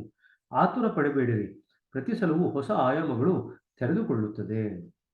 ಪ್ರೇಯರ್ ಸರಿಯಾಗಿ ಮಾಡಿದಾಗ ಹೊಸ ಮೀನಿಂಗ್ ಅದರಿಂದ ಹೊರ ಹೋಗುತ್ತೆ. ನಿಮ್ಮಲ್ಲಿ ಪರಿವರ್ತನೆಯನ್ನು ತರುವುದೇ ಪ್ರಾರ್ಥನೆಯ ಉದ್ದೇಶ. ಇದನ್ನು ಅಂಡರ್ಲೈನ್ ಮಾಡ್ಕೊಳ್ರಿ. ಪ್ರಾರ್ಥನೆ ಯಾಕೆ ಮಾಡಬೇಕು? ನಮ್ಮಲ್ಲಿ ಪರಿವರ್ತನೆ ಆಗಬೇಕು ಅಂತ ಪ್ರಾರ್ಥನೆ ಮಾಡಬೇಕು, ಅದೇ ಅದರ ಉದ್ದೇಶ. ಆದರೆ ನಾವು ಡೈರೆಕ್ಟ್ ಆಗಿ ಕೇಳ್ಕೊಳ್ಳಲ್ಲ, ನಾವು ಬರೀ ಪ್ರಾರ್ಥನೆ ಮಾಡ್ತೀವಿ, ಬಟ್ ಅದರ ಪರಿಣಾಮವಾಗಿ ನಮ್ಮಲ್ಲಿ ಪರಿವರ್ತನೆ ಆಗಬೇಕು. ಸಾಧಾರಣವಾಗಿ ಜನರು ತಾವು ಪ್ರಾರ್ಥನೆ ಮಾಡಿದ ಫಲವಾಗಿ ಪರಿವರ್ತನೆಯು ಮೇಲಿಂದ ಬರುವುದೆಂದು ಯೋಚಿಸುತ್ತಾರೆ. ಸೊ ಜನ ಏನು ಅನ್ಕೊಳ್ತಾರೆ, ನಾವು ಪ್ರಾರ್ಥನೆ ಮಾಡಿದ್ದೀವಿ, ಮೇಲೆಲ್ಲಿಂದನೋ ಪರಿವರ್ತನೆ ಬರುತ್ತೆ ಅಂತ ಅನ್ಕೊಳ್ತಾರೆ. ನಿಜವಾಗಿ ಹೇಳುವುದಾದರೆ ಪ್ರಾರ್ಥನೆಯ ಪ್ರತ್ಯುತ್ತರಕ್ಕಿಂತ ನಾವು ನಿವೇದಿಸುವ ಪ್ರಾರ್ಥನೆ ನಮ್ಮಲ್ಲಿ ಬದಲಾವಣೆಯನ್ನು ತರುತ್ತದೆ. ಇದನ್ನು ಅಂಡರ್ಲೈನ್ ಮಾಡ್ಕೊಳ್ರಿ. ಬದಲಾವಣೆ ಎಲ್ಲಿಂದ ಆಗತ್ತೆ? ಪ್ರಾರ್ಥನೆಗೆ ಬರ್ತಕ್ಕಂಥ ಪ್ರತ್ಯುತ್ತರದಿಂದ ಆಗತ್ತಾ ಅಥವಾ ಪ್ರಾರ್ಥನೆಯಿಂದನೇ ಆಗತ್ತಾ? ಇದನ್ನ ಕೇಳ್ತಾರೆ ಒಂದು ಮಾರ್ಕಿಗೆ, ನಿಮಗೆ ಕನ್ಫ್ಯೂಸ್ ಮಾಡ್ಲಿಕ್ಕೆ. ಈ ಪರಿವರ್ತನೆ ನಾವು ಪ್ರಾರ್ಥಿಸುವ ಕ್ಷಣದಿಂದಲೇ ನಡೆಯುತ್ತದೆ. ನೋಡಿ, ನಿಜವಾದ ಪ್ರಾರ್ಥನೆ ತನಗೆ ತಾನೇ ಉತ್ತರವಾಗುತ್ತದೆ. ಆ ಲೈನ್ ಇದೆಯಲ್ಲ, ಪ್ರಾರ್ಥನೆಯ ಪ್ರತ್ಯುತ್ತರಕ್ಕಿಂತ ನಾವು ನಿವೇದಿಸುವ ಪ್ರಾರ್ಥನೆ ನಮ್ಮಲ್ಲಿ ಬದಲಾವಣೆಯನ್ನು ತರುತ್ತದೆ. ಈ ಪರಿವರ್ತನೆ ನಾವು ಪ್ರಾರ್ಥಿಸುವ ಕ್ಷಣದಲ್ಲಿಯೇ ನಡೆಯುತ್ತದೆ. ನೋಡಿ, ನಿಜವಾದ ಪ್ರಾರ್ಥನೆ ತನಗೆ ತಾನೇ ಉತ್ತರವಾಗುತ್ತದೆ. ಇದನ್ನು ಕೇಳಬಹುದು, ನಿಜವಾದ ಪ್ರಾರ್ಥನೆ ತನಗೆ ತಾನೇ ಉತ್ತರ ಆಗತ್ತೆ. ಹೌ, ಎಸ್ ಆರ್ ನೋ ಅಂತ ಕೇಳಬಹುದು. ಸೊ ಆ ಮೂರು ಲೈನ್ ಅಂಡರ್ಲೈನ್ ಮಾಡ್ಕೊಳ್ರಿ. ನೀವು ಸೃಷ್ಟಿಕರ್ತನೊಡನೆ ಆತ್ಮೀಯ ಸಂಪರ್ಕವನ್ನು ಸಾಧಿಸಬೇಕಾದರೆ ನಿಮ್ಮ ಹೃದಯ ಶುದ್ಧವಾಗಿಯೂ ಮತ್ತು ಮುಗ್ಧವಾಗಿಯೂ ಇರಬೇಕು. ನೀವು ಎಳೆಯ ಮಕ್ಕಳಂತೆ ಇರಬೇಕು ಎಂದು ಪ್ರಭು ಯೇಸು ಕ್ರಿಸ್ತ ಹೇಳಿದರು. ತಪ್ಪಿತಸ್ಥ ಭಾವನೆ ವಿನಾಶಕಾರಿ, ಅದು ಹೃದಯದೊಳಗಿನ ಸೀಸದಂತೆ. ತಪ್ಪಿತಸ್ಥ ಹೃದಯವು ದೈವತ್ವದಿಂದ ತನ್ನನ್ನು ತಾನು ಪ್ರತ್ಯೇಕಿಸಿಕೊಂಡು ತಾನೇ ಸೃಷ್ಟಿಸಿದ ಕಾರಾಗೃಹದಲ್ಲಿ ಏಕಾಂತವಾಗುತ್ತದೆ. ಇದನ್ನು ಅಂಡರ್ಲೈನ್ ಮಾಡ್ಕೊಳ್ರಿ. ತಪ್ಪಿತಸ್ಥ ಭಾವನೆ ಇದ್ದಾಗ, ಸೊ ಅದಕ್ಕೆ guilt is the most difficult ಸಂಸ್ಕಾರ ಟು ಕ್ಲೀನ್ ಅವೇ. ಗಿಲ್ಟ್ ಏನ್ ಮಾಡುತ್ತೆ ಅಂದ್ರೆ, ಬೇರೆದ್ರಲ್ಲಿ ಏನಾಗುತ್ತೆ, ಈಗ ಫಾರ್ ಎಕ್ಸಾಂಪಲ್ ನಾವು ಊಟ ಮಾಡ್ಬೇಕು ಅಂತ ಆಸೆ ಇದೆ ಅಂತ ಇಟ್ಕೊಳ್ರಿ. ಸಾಮಾನ್ಯವಾಗಿ ಒಬ್ಬರೇ ಕೂತ್ಕೊಂಡು ಊಟ ಮಾಡ್ಲಿಕ್ಕೆ ಯಾರಿಗೂ ಇಷ್ಟ ಆಗಲ್ಲ. ಒಂದ್ 3-4 ಜನ ಒಟ್ಟಿಗೆ ಇತ್ತು ಅಂದ್ರೆ ಊಟ ಮಾಡ್ಲಿಕ್ಕೆ ಅಂತ ಇಷ್ಟ ಇರುತ್ತೆ. ಆದ್ರೆ ಗಿಲ್ಟಿ ಮನುಷ್ಯ ಇರ್ತಾನಲ್ಲ, ಆ ಗಿಲ್ಟಿ ಮನುಷ್ಯ ಯಾವಾಗಲೂ ಏಕಾಂತವನ್ನೇ ಬಯಸ್ತಾನೆ. ಏಕಾಂತ ಬಯಸ್ತಾ ಬಯಸ್ತಾ ಅವ್ರು ಏನ್ ಮಾಡ್ತಾರೆ, ತಮ್ಮನ್ನ ತಾವು ಅಂತರಂಗದ ಕಾರಾಗೃಹದಲ್ಲಿ ಕಟ್ಟಿ ಹಾಕೊಂಡ್ಬಿಡ್ತಾರೆ. ಸೊ ಇಲ್ಲಿ ಅತ್ಯಂತ ಮುಖ್ಯವಾಗಿ ಆ ಗಿಲ್ಟ್ ಅನ್ನೋದು ಏನಿದೆಯಲ್ಲ, ತಪ್ಪಿತಸ್ಥ ಮನೋಭಾವ ಅಥವಾ ಅಪರಾಧಿ ಮನೋಭಾವ ನಮಗೆ ಏನ್ ಮಾಡುತ್ತೆ, ಯಾವ ರೀತಿ ಅದು ನಮಗೆ ತುಂಬಾ ತೊಂದರೆ ಕೊಡುತ್ತೆ ಅಂದ್ರೆ, ಅದು ನಮ್ಮನ್ನ ದೈವತ್ವದಿಂದ ಬೇರ್ಪಡಿಸ್ಬಿಡುತ್ತೆ. ಇವಾಗ ನಾವು ಹಿಂದಿನ ಒಂದು ಮೂಲ ಬಯಕೆ ಇದೆಯಲ್ಲ, ಮಹಾಬಯಕೆ, ದ ಮೇನ್ ಡಿಸೈರ್, ಅದ್ರ ಬಗ್ಗೆ ಲಕ್ಷ್ಯ ಕೊಡೋಣ. ಮೇನ್ ಡಿಸೈರ್ ಏನಿದೆ, ದಾಜಿಯವರು ಹೇಳಿದ್ರು, ಆತ್ಮ ಪರಮಾತ್ಮನ ಜೊತೆ ಸಂಬಂಧವನ್ನು ಮರುಸ್ಥಾಪನೆ ಮಾಡ್ಕೋಬೇಕಾಗಿರದೆ ಮೂಲ ಬಯಕೆ ಅಥವಾ ಮುಖ್ಯವಾದಂತ ಬಯಕೆ. ಈಗ ನೋಡಿ, ಈಗ ಅಪರಾಧಿ ಮನೋಭಾವ ಏನ್ ಮಾಡ್ತಾ ಇದೆ, ನಮ್ಮನ್ನ ದೈವ ತತ್ವದಿಂದ ಬೇರ್ಪಡಿಸ್ತಾ ಇದೆ. ಅಂದ್ರೆ ಆ ಮೂಲ ತತ್ವದಲ್ಲಿ ಇರತಕ್ಕಂಥ ಬೇರ್ಪಡಿಸುವಿಕೆ ಇದೆಯಲ್ಲ, ಮೂಲ ಬಯಕೆ ಇದೆಯಲ್ಲ, ಅದನ್ನು ಹೋಗಲಾಡಿಸ್ಕೋಬೇಕು ಅಂತ ಶುರು ಮಾಡಿದವರು ಅದನ್ನ ಇನ್ನೂ ಗಟ್ಟಿ ಮಾಡ್ಕೊಳ್ತಾ ಹೋಗ್ತೀವಿ ಅಪರಾಧಿ ಮನೋಭಾವದಿಂದ. ಸೊ ಹಾಗಾಗಿ ನಾವು ಸಾಂಸಾರಿಕ ಆಸೆಗಳಾಗಿರ್ಬಹುದು ಅಥವಾ ಬೇರೆ ರೀತಿಯಾದಂತಹ ಆಸೆಗಳಿದೆಯಲ್ಲ, ಆ ಆಸೆಗಳಲ್ಲಿ ನಾವು ಅಷ್ಟೊಂದು ತೊಂದರೆ ಮಾಡ್ಕೊಳ್ಲಿಕ್ಕೆ ಹೋಗಲ್ಲ. ಅದರಲ್ಲಿ ನಮ್ಮನ್ನ ಬೇರ್ಪಡಿಸುವಂತ ಸಾಧ್ಯತೆ ಕಡಿಮೆ ಇರಬಹುದು. ಈಗ ನೀವು ಹೋಟ್ಲಿಗೆ ಊಟಕ್ಕೆ ಹೋಗ್ತೀರಿ, ಬಟ್ ಒಬ್ಬರೇ ಊಟಕ್ಕೆ ಹೋಗುವಂತ ಸಾಧ್ಯತೆ ಅತಿ ಕಡಿಮೆ. ಯಾರನ್ನು ಕರ್ಕೊಂಡು ಹೋಗ್ತೀರಿ, ಸ್ನೇಹಿತರಿಗೋ ಅಥವಾ ಕುಟುಂಬದವರು ಯಾರನ್ನು ಬರ್ಲಿಕ್ಕೆ ಹೇಳ್ತೀರಿ. ಒಬ್ಬರೇ ಊಟ ಮಾಡುವಂತ ಸಾಧ್ಯತೆ ಬಹಳ ವಿರಳ. ಅಂದ್ರೆ ನೋಡಿ, ಅಲ್ಲಿ ಅಟ್ಲೀಸ್ಟ್ ಸ್ವಲ್ಪ ಮಟ್ಟಿಗೆ ಕೂಡುವಂತ ಒಂದು ಮನೋಭಾವ ಇದೆ, ಐಸೋಲೇಟ್ ಆಗ್ತಕ್ಕಂಥ ಮನೋಭಾವ ಇಲ್ಲ. ಸೊ ಜೊತೆಗೂಡಿ ಹೋಗ್ತೀವಿ, ಎಷ್ಟೋ ಕೆಲಸಗಳನ್ನ ನಾವು ಜೊತೆಗೂಡಿ ಮಾಡ್ತೀವಿ.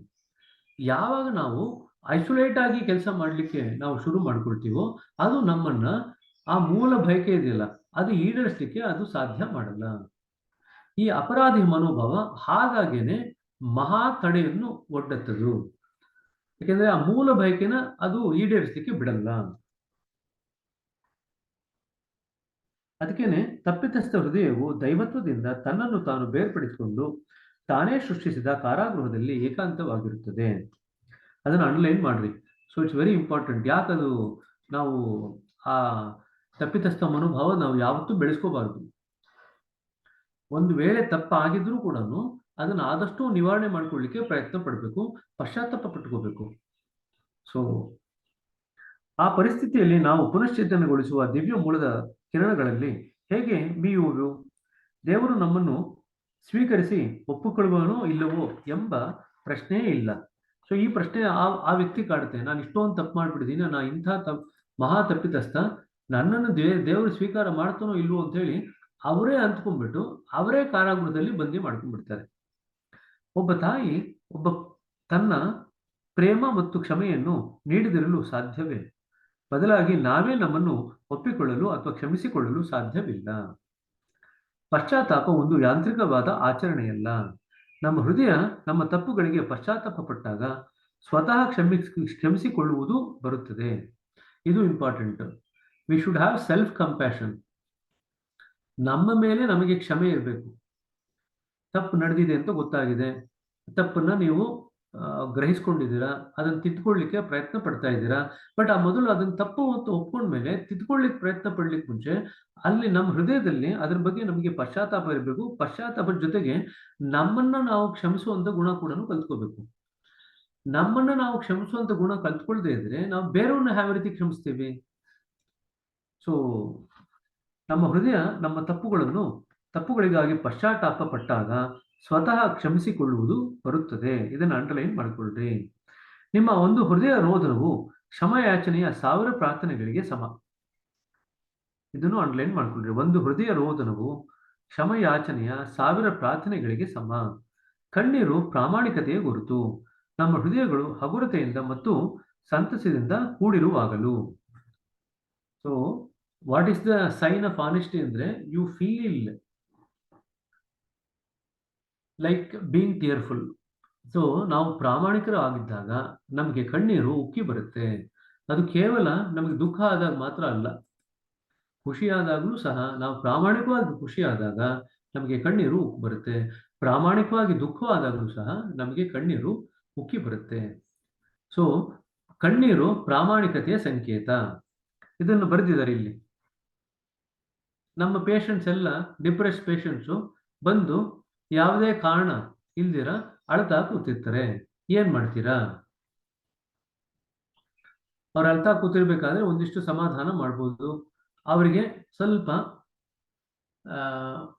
ಮನಸ್ಸು ಸಮಾಧಾನ ರೀತಿಯಲ್ಲಿ ನೀವು ಏನಾದ್ರು ವಿಚಾರಗಳನ್ನ ಹೇಳ್ಬೋದು. ಅವ್ರ ಮನಸ್ಸನ್ನ ಬೇರೆಡೆಗೆ ಡೈವರ್ಟ್ ಮಾಡಬಹುದು. ಇಷ್ಟೆಲ್ಲವೂ ಆಗದಿದ್ದಾಗ, ಇದೆಲ್ಲ ಪ್ರಯತ್ನ ಪಡಿ ಆಗದಿದ್ದಾಗ ನಾವು ಮಾತ್ರೆಗಳ ಸಹಾಯ ಮೊರೆ ಹೋಗ್ತೀವಿ. ಹಾಗಾದ್ರೆ ನೀವು ಕೇಳ್ಬೋದು, ಕಣ್ಣೀರು ಪ್ರಾಮಾಣಿಕತೆ ಗುರುತಾದ್ರೆ ಮಾತ್ರೆ ಯಾಕೆ ಕೊಡ್ತೀವಿ ಅಂತ. ಮಾತ್ರೆ ಯಾಕೆ ಕೊಡ್ತೀವಿ ಅಂದ್ರೆ, ಡಿಪ್ರೆಷನ್ ಏನಾಗುತ್ತೆ ಅಂದ್ರೆ, ದುಃಖದ ಕಾಯಿಲೆ ಬಂದಾಗ ಸಾಮಾನ್ಯವಾಗಿ ಯಾವುದೇ ದುಃಖವನ್ನು ತರದ ಸನ್ನಿವೇಶಗಳು ಸಹ ಅವರನ್ನ ದುಃಖಪೂರಿತವನ್ನಾಗಿ ಮಾಡುತ್ತದೆ. ಸೊ ಅಳೋದು ಆ ಒಂದು ಸನ್ನಿವೇಶ ಅಥವಾ ಈ ಒಂದು ಸನ್ನಿವೇಶ ಅಂತಲ್ಲ, ಪ್ರತಿಯೊಂದು ಸನ್ನಿವೇಶದಲ್ಲೂ ಅಳ್ಲಿಕ್ಕೆ ಶುರು ಮಾಡ್ತಾರೆ. ವಿನಾಕಾರಣ ಅಳ್ಲಿಕ್ಕೆ ಶುರು ಮಾಡ್ತಾರೆ. ಸೊ ಯಾರಾದ್ರೂ ನಮ್ಮ ಹತ್ರ ನನ್ ತುಂಬಾ ಅಳು ಬರ್ತಿದೆ ಅಂತ ಬಂದಾಗ ನಾವು ಕೇಳ್ತಕ್ಕಂಥ ಮೊದಲನೇ ಪ್ರಶ್ನೆ, ಕಾರಣ ಇದ್ದು ಅಳು ಬರುತ್ತಾ, ಕಾರಣ ಇಲ್ದಿರ ಅಳು ಬರುತ್ತಾ ಅಂತ ಫಸ್ಟ್ ಕೇಳ್ತೀವಿ. ಈಗ ಕಾರಣವಿದ್ದು ಅಳು ಬರುತ್ತೆ ಅಂದ್ರೆ ಯಾವ ಕಾರಣಕ್ಕೆ ಅಳು ಬರುತ್ತೆ ಅಂತ ಹೇಳ್ತೀವಿ. ಅಂದ್ರೆ ಯಾವುದೋ ಒಂದು ಪರಿಸ್ಥಿತಿನಲ್ಲಿ ಅಥವಾ ಸ್ಥಿತಿನಲ್ಲಿ ಅವರು ತುಂಬಾ ಭಾವಪೂರ್ಣರಾಗ್ತಾ ಇದ್ದಾರೆ ಅಂತ ಆಯ್ತು. ಆ ಕಾರಣಕ್ಕೆ ಅಳು ಬರ್ತಿದೆ. ಅದು ಸಂತೋಷದಿರ್ಬೋದು ಅಥವಾ ದುಃಖದಿರ್ಬೋದು. ಬರೀ ಅಲ್ಲಿ ಮಾತ್ರ ಬಂದಿದ್ದು ಕೆಲವೇ ಕ್ಷಣಗಳೇ ಅದು ಕಾಲಕ್ರಮೇಣ ಅದು ಕಡಿಮೆ ಆಯಿತು ಅಂತಂದ್ರೆ ಅದೇನು ತೊಂದರೆ ಇಲ್ಲ. ಅದು ಆಕ್ಚುಲಿ ನಮ್ಮ ಹೃದಯ ಸ್ವಲ್ಪ ಮಟ್ಟಿಗೆ ಹಗುರ ಆಗ್ಲಿಕ್ಕೆ, ತಿಳಿ ಆಗ್ಲಿಕ್ಕೆ ಸಹಾಯ ಮಾಡುತ್ತೆ. ಅದೇ ಸಣ್ಣ ಸಣ್ಣ ವಿಷಯಕ್ಕೂ, ಯಾರಿಗೂ ಅಳು ಬರದೇ ಇರತಕ್ಕಂಥ ವಿಷಯಕ್ಕೂ ಎಲ್ಲದಕ್ಕೂ ಯಾವಾಗಲೂ ಅಳು ಬರ್ತಿದೆ, ಮತ್ತೆ ಯಾವುದೇ ಕಾರಣ ಇಲ್ದಿನೂ ಅಳು ಬರ್ತಿದೆ ಅಂತ ಹೇಳಿದ್ರೆ ಅದು ಡಿಪ್ರೆಷನ್, ದುಃಖದ ಕಾಯಿಲೆಯ ದ್ಯೋತಕ. ಸೊ ಇಷ್ಟನ್ನಂತೂ ನೀವು ಮಾಡ್ಬೋದು. ಯಾರನ್ನು ಅಭ್ಯಾಸಿ ಬಂದು ಹತ್ತಾಗ ಇಷ್ಟನ್ನಂತೂ ನೀವು ಕೇಳ್ಬೋದು. ಹಿಂಗೆ ಅಳು ಬರ್ತಿರೋದಕ್ಕೆ ಏನಾದ್ರು ಕಾರಣ ಇದೆಯಾ, ಕಾರಣ ಇಲ್ವಾ ಅಂತ ಕೇಳ್ಬೋದು. ಕಾರಣ ಇದೆ ಅಂತಂದ್ರೆ ನೀವು ಅದನ್ನ ವಿಚಾರಿಸಬಹುದು, ನಿಮ್ಗೆ ಗೊತ್ತಾಗುತ್ತೆ. ಕಾರಣ ಇಲ್ಲ ಅಂತಂದ್ರೆ ಅವ್ರ ಹೃದಯದ ಸ್ಥಿತಿ ಹೇಗಿದೆ ಅಂತ ನೋಡ್ರಿ.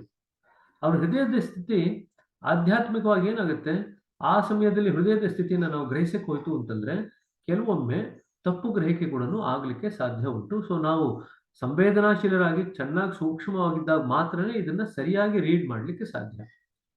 ಒಂದು ವೇಳೆ ಸರಿಯಾಗಿ ರೀಡ್ ಮಾಡಿದ್ರಿ ಅಂದ್ರೆ ಅದು ಆಧ್ಯಾತ್ಮಿಕ ಸ್ಥಿತಿಯನ್ನು ಅದು ಬಿಂಬಿಸ್ತಾ ಇದೆ ಅಂದ್ರೆ ನೀವು ಸಿಟ್ಟಿಂಗ್ ಕೊಟ್ರೆ ಕಾಲಕ್ರಮೇಣದಲ್ಲಿ ಆ ಅಳು ಕಡಿಮೆ ಆಗ್ಬೇಕು. ಯಾಕಂದ್ರೆ ಆಧ್ಯಾತ್ಮಿಕ ಸ್ಥಿತಿ ಮಾರ್ಪಾಡಾಗುತ್ತೆ ನೀವು ಸಿಟ್ಟಿಂಗ್ ಕೊಟ್ಟಾಗ. ಒಂದು ವೇಳೆ ಅದು ನಿಮಗೆ ಆ ಸ್ಥಿತಿನ, ಹೃದಯದ ಸ್ಥಿತಿನ ಗ್ರಹಿಸಕ್ ಆಗ್ತಾ ಇಲ್ಲ, ಆದರೆ ನೀವು ಸಿಟ್ಟಿಂಗ್ ಕೊಟ್ರಿ, ನೀವು ಸಿಟ್ಟಿಂಗ್ ಕೊಟ್ಟ ನಂತರವೂ ಅದು ಬದಲಾವಣೆ ಆಗ್ತಿಲ್ಲ ಅಂತಂದ್ರೆ ಒಂದ್ಸತಿ ಡಾಕ್ಟರ್ನ ನೋಡ್ಲಿಕ್ಕೆ ಹೇಳ್ಬೇಕಾಗತ್ತೆ. ಸರಿನಾ? ಯಾಕಂತಂದ್ರೆ ನಮ್ಗೆ ಅಭ್ಯಾಸಿ ಎಷ್ಟೋ ಒಂದು ಪರಿಸ್ಥಿತಿಗಳಲ್ಲಿ ಈ ರೀತಿಯಾದಂಥ ಸ್ಥಿತಿಯಲ್ಲಿ ಬರುವುದು ಉಂಟು. ಸೊ ಪರಿಸ್ಥಿತಿನ ಅವ್ರು ನಿಭಾಯಿಸ್ಲಿಕ್ಕೆ ಆಗಲ್ಲ, ದಿಕ್ ತೋಚದಾಗಿರುತ್ತೆ, ಅವ್ರು ಏನ್ ಮಾಡ್ಬೇಕು ಅಂತ ಗೊತ್ತಾಗಲ್ಲ. ಅವಾಗ ನಿಮ್ಗೆ ದುಃಖಕರವಾದಂತ ಸ್ಥಿತಿನಲ್ಲಿ ನಿಮ್ಮ ಹತ್ರ ಬೈಠಕ್ಕಿಗೆ ಬರೋದುಂಟು. ಅದನ್ನ ಈ ರೀತಿ ನೀವು ಅದನ್ನ ಹ್ಯಾಂಡಲ್ ಮಾಡ್ಬೇಕಾಗತ್ತೆ. ನಮಗೆ ಯಾವುದರ ಬಗ್ಗೆಯೂ ತಪ್ಪಿತಸ್ಥ ಭಾವನೆ ಇಲ್ಲದೆ ಹೋದರೆ ಏನಾಗುತ್ತದೆ ನಾನು ಕೇಳಿದೆ. ಹಾಗಾದರೆ ನಿಮಗೆ ಅಭಿನಂದನೆಗಳು ಎಂದು ನಕ್ಕರು ದಾಜಿ. ನೀವು ಒಬ್ಬ ಸಂತರಾಗಿರಬೇಕು. ಆದರೆ ಒಬ್ಬ ಸಂತನೂ ಕೂಡ ಏಳಿಗೆ ಹೊಂದುವ ಅವಕಾಶವನ್ನು ಕಂಡುಕೊಳ್ಳುತ್ತಾನೆ. ವಿಶೇಷವಾಗಿ ಒಬ್ಬ ಸಂತಳು ತಾನು ತಪ್ಪಿತಸ್ಥಳಲ್ಲದಿದ್ದರೂ ಕೂಡ ಅದು ತನ್ನ ತಪ್ಪು ಎಂದು ತಿಳಿಯುತ್ತಾಳೆ. ಏಕೆಂದರೆ ಇಲ್ಲಿ ಇನ್ನೊಂದು ಬರುತ್ತೆ, ಅವರು ತಪ್ಪೇ ಮಾಡಿರಲ್ಲ, ಆದರೆ ತಾವು ತಪ್ಪು ಮಾಡಿದೀವಿ ಅಂತ ಒಂದು ಮನೋಭಾವನ ಅವರು ವಿಶೇಷವಾಗಿ ಸೃಷ್ಟಿಸಿಕೊಳ್ತಾರೆ. ಏಕೆಂದರೆ ಅವಳು ಅಷ್ಟು ನಮ್ರಳಾಗಿರುವಳು. ನಾವು ಆತ್ಮಸಾಕ್ಷಿಯ ದನಿಗೆ ಹೆಚ್ಚು ಸಂವೇದನೆಯನ್ನು ತೋರಿದಂತೆ ಅದು ಅತಿ ಸಣ್ಣ ಪುಟ್ಟ ವಿಚಾರಗಳಿಗೂ ನಮ್ಮನ್ನು ಜವಾಬ್ದಾರಿಯನ್ನಾಗಿ ಮಾಡುತ್ತದೆ. ಇದನ್ನ ಅಂಡರ್ಲೈನ್ ಮಾಡ್ಕೊಳ್ರಿ. ನಮ್ರತೆ ಇದ್ದಾಗ ನಾವು ಆತ್ಮಸಾಕ್ಷಿಯ ದನಿಗೆ ಹೆಚ್ಚು ಸಂವೇದನೆಯನ್ನು ತೋರಿದಂತೆ ಸಣ್ಣ ಪುಟ್ಟ ತಪ್ಪುಗಳು ಕೂಡ ನಮಗೆ ದೊಡ್ಡದಾಗಿ ಕಾಣುತ್ತೆ. ಇದೊಂದು ಆಧ್ಯಾತ್ಮಿಕ ಸ್ಥಿತಿ. ಅದಕ್ಕೆ ನಾ ಹೇಳಿದ್ದು, ಆಧ್ಯಾತ್ಮಿಕ ಸ್ಥಿತಿ ಇತ್ತು ಅಂದ್ರೆ ಅದನ್ನು ಗುರುತಿಸಬೇಕು. ಅದು ಬಯಟ ಕೊಟ್ಟಾಗ ಕಾಲಕ್ರಮಣದಲ್ಲಿ ಬದಲಾವಣೆ ಆಗಬೇಕು. ಅದು ಆಧ್ಯಾತ್ಮಿಕ ಸ್ಥಿತಿ ಅಲ್ಲದೇ ಇರ ಮಾನಸಿಕ ಸ್ಥಿತಿ ಆಗಿದ್ರೆ ಅವರಿಗೆ ಚಿಕಿತ್ಸೆ ಬೇಕು. ಒಂದು ತಪ್ಪು ವಿಚಾರದ ಅತಿ ಸೂಕ್ಷ್ಮ ಸೂಚನೆಗೂ ನಮ್ಮ ಆತ್ಮಸಾಕ್ಷಿ ಚುಚ್ಚುವುದನ್ನು ನಾವು ಕಾಣುತ್ತೇವೆ. ಆದ್ದರಿಂದ ಮಲಗುವ ಸಮಯದಲ್ಲಿ ನಿಮ್ಮ ಹೃದಯವನ್ನು ಸೂಕ್ಷ್ಮವಾಗಿ ಗಮನಿಸಿರಿ ಮತ್ತು ಎಲ್ಲಿ ನಿಮ್ಮ ಆತ್ಮಸಾಕ್ಷಿ ಚುಚ್ಚುತ್ತದೆ ಎಂಬುದನ್ನು ನೋಡಿರಿ. ನಿಮಗೆ ಎಲ್ಲಿ ಅಹಿತಕರವಾಗುತ್ತಿರುವುದೆಂದು ನೋಡಿ ಅದಕ್ಕೆ ಕಾರಣವನ್ನು ಕಂಡುಕೊಳ್ಳಿ. ಈ ರೀತಿ ಆತ್ಮಾವಲೋಕನವಿಲ್ಲದೆ ಸುಧಾರಣೆಯು ಸಾಧ್ಯವಿಲ್ಲ. ಸೊ ಈಗ ಥರ್ಡ್ ಬೆನಿಫಿಟ್, ಪ್ರೇಯರ್ ಮೆಡಿಟೇಷನ್ ಮಾಡಿದಾಗ ನಮ್ಮನ್ನು ನಾವು ನೋಡ್ಕೊಂಡಾಗ ಏನ್ ನೋಡ್ಕೋಬೇಕು? ಎಲ್ಲಿ ನಮ್ಮ ಆತ್ಮಸಾಕ್ಷಿ ಚುಚ್ಚುತ್ತಾ ಇದೆ, ಆತ್ಮಸಾಕ್ಷಿ ಚುಚ್ಚುತ್ತಾ ಇರತಕ್ಕಂಥ ಸ್ಥಳ ಯಾವುದು, ಅದಕ್ಕೆ ಕಾರಣ ಯಾವುದು, ಅದನ್ನ ಸರಿಪಡಿಸ್ಕೊಳ್ಳುವಂತ ರೀತಿ.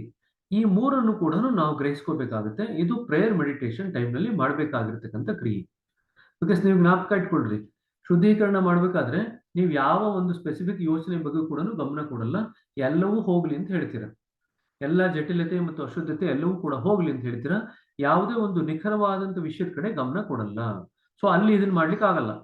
ಆತ್ಮಸಾಕ್ಷಿ ಏನ್ ಮಾಡ್ತಿದೆ ಅಂತ ನೋಡ್ಲಿಕ್ಕೆ ಆಗಲ್ಲ. ಧ್ಯಾನ ಮಾಡ್ಬೇಕಾದ್ರೆ ಯಾವ ವಿಚಾರದ ಕಡೆನೂ ಗಮನ ಕೊಡಬೇಡಿ ಅಂತ ಹೇಳ್ತೀವಿ ನಾವು.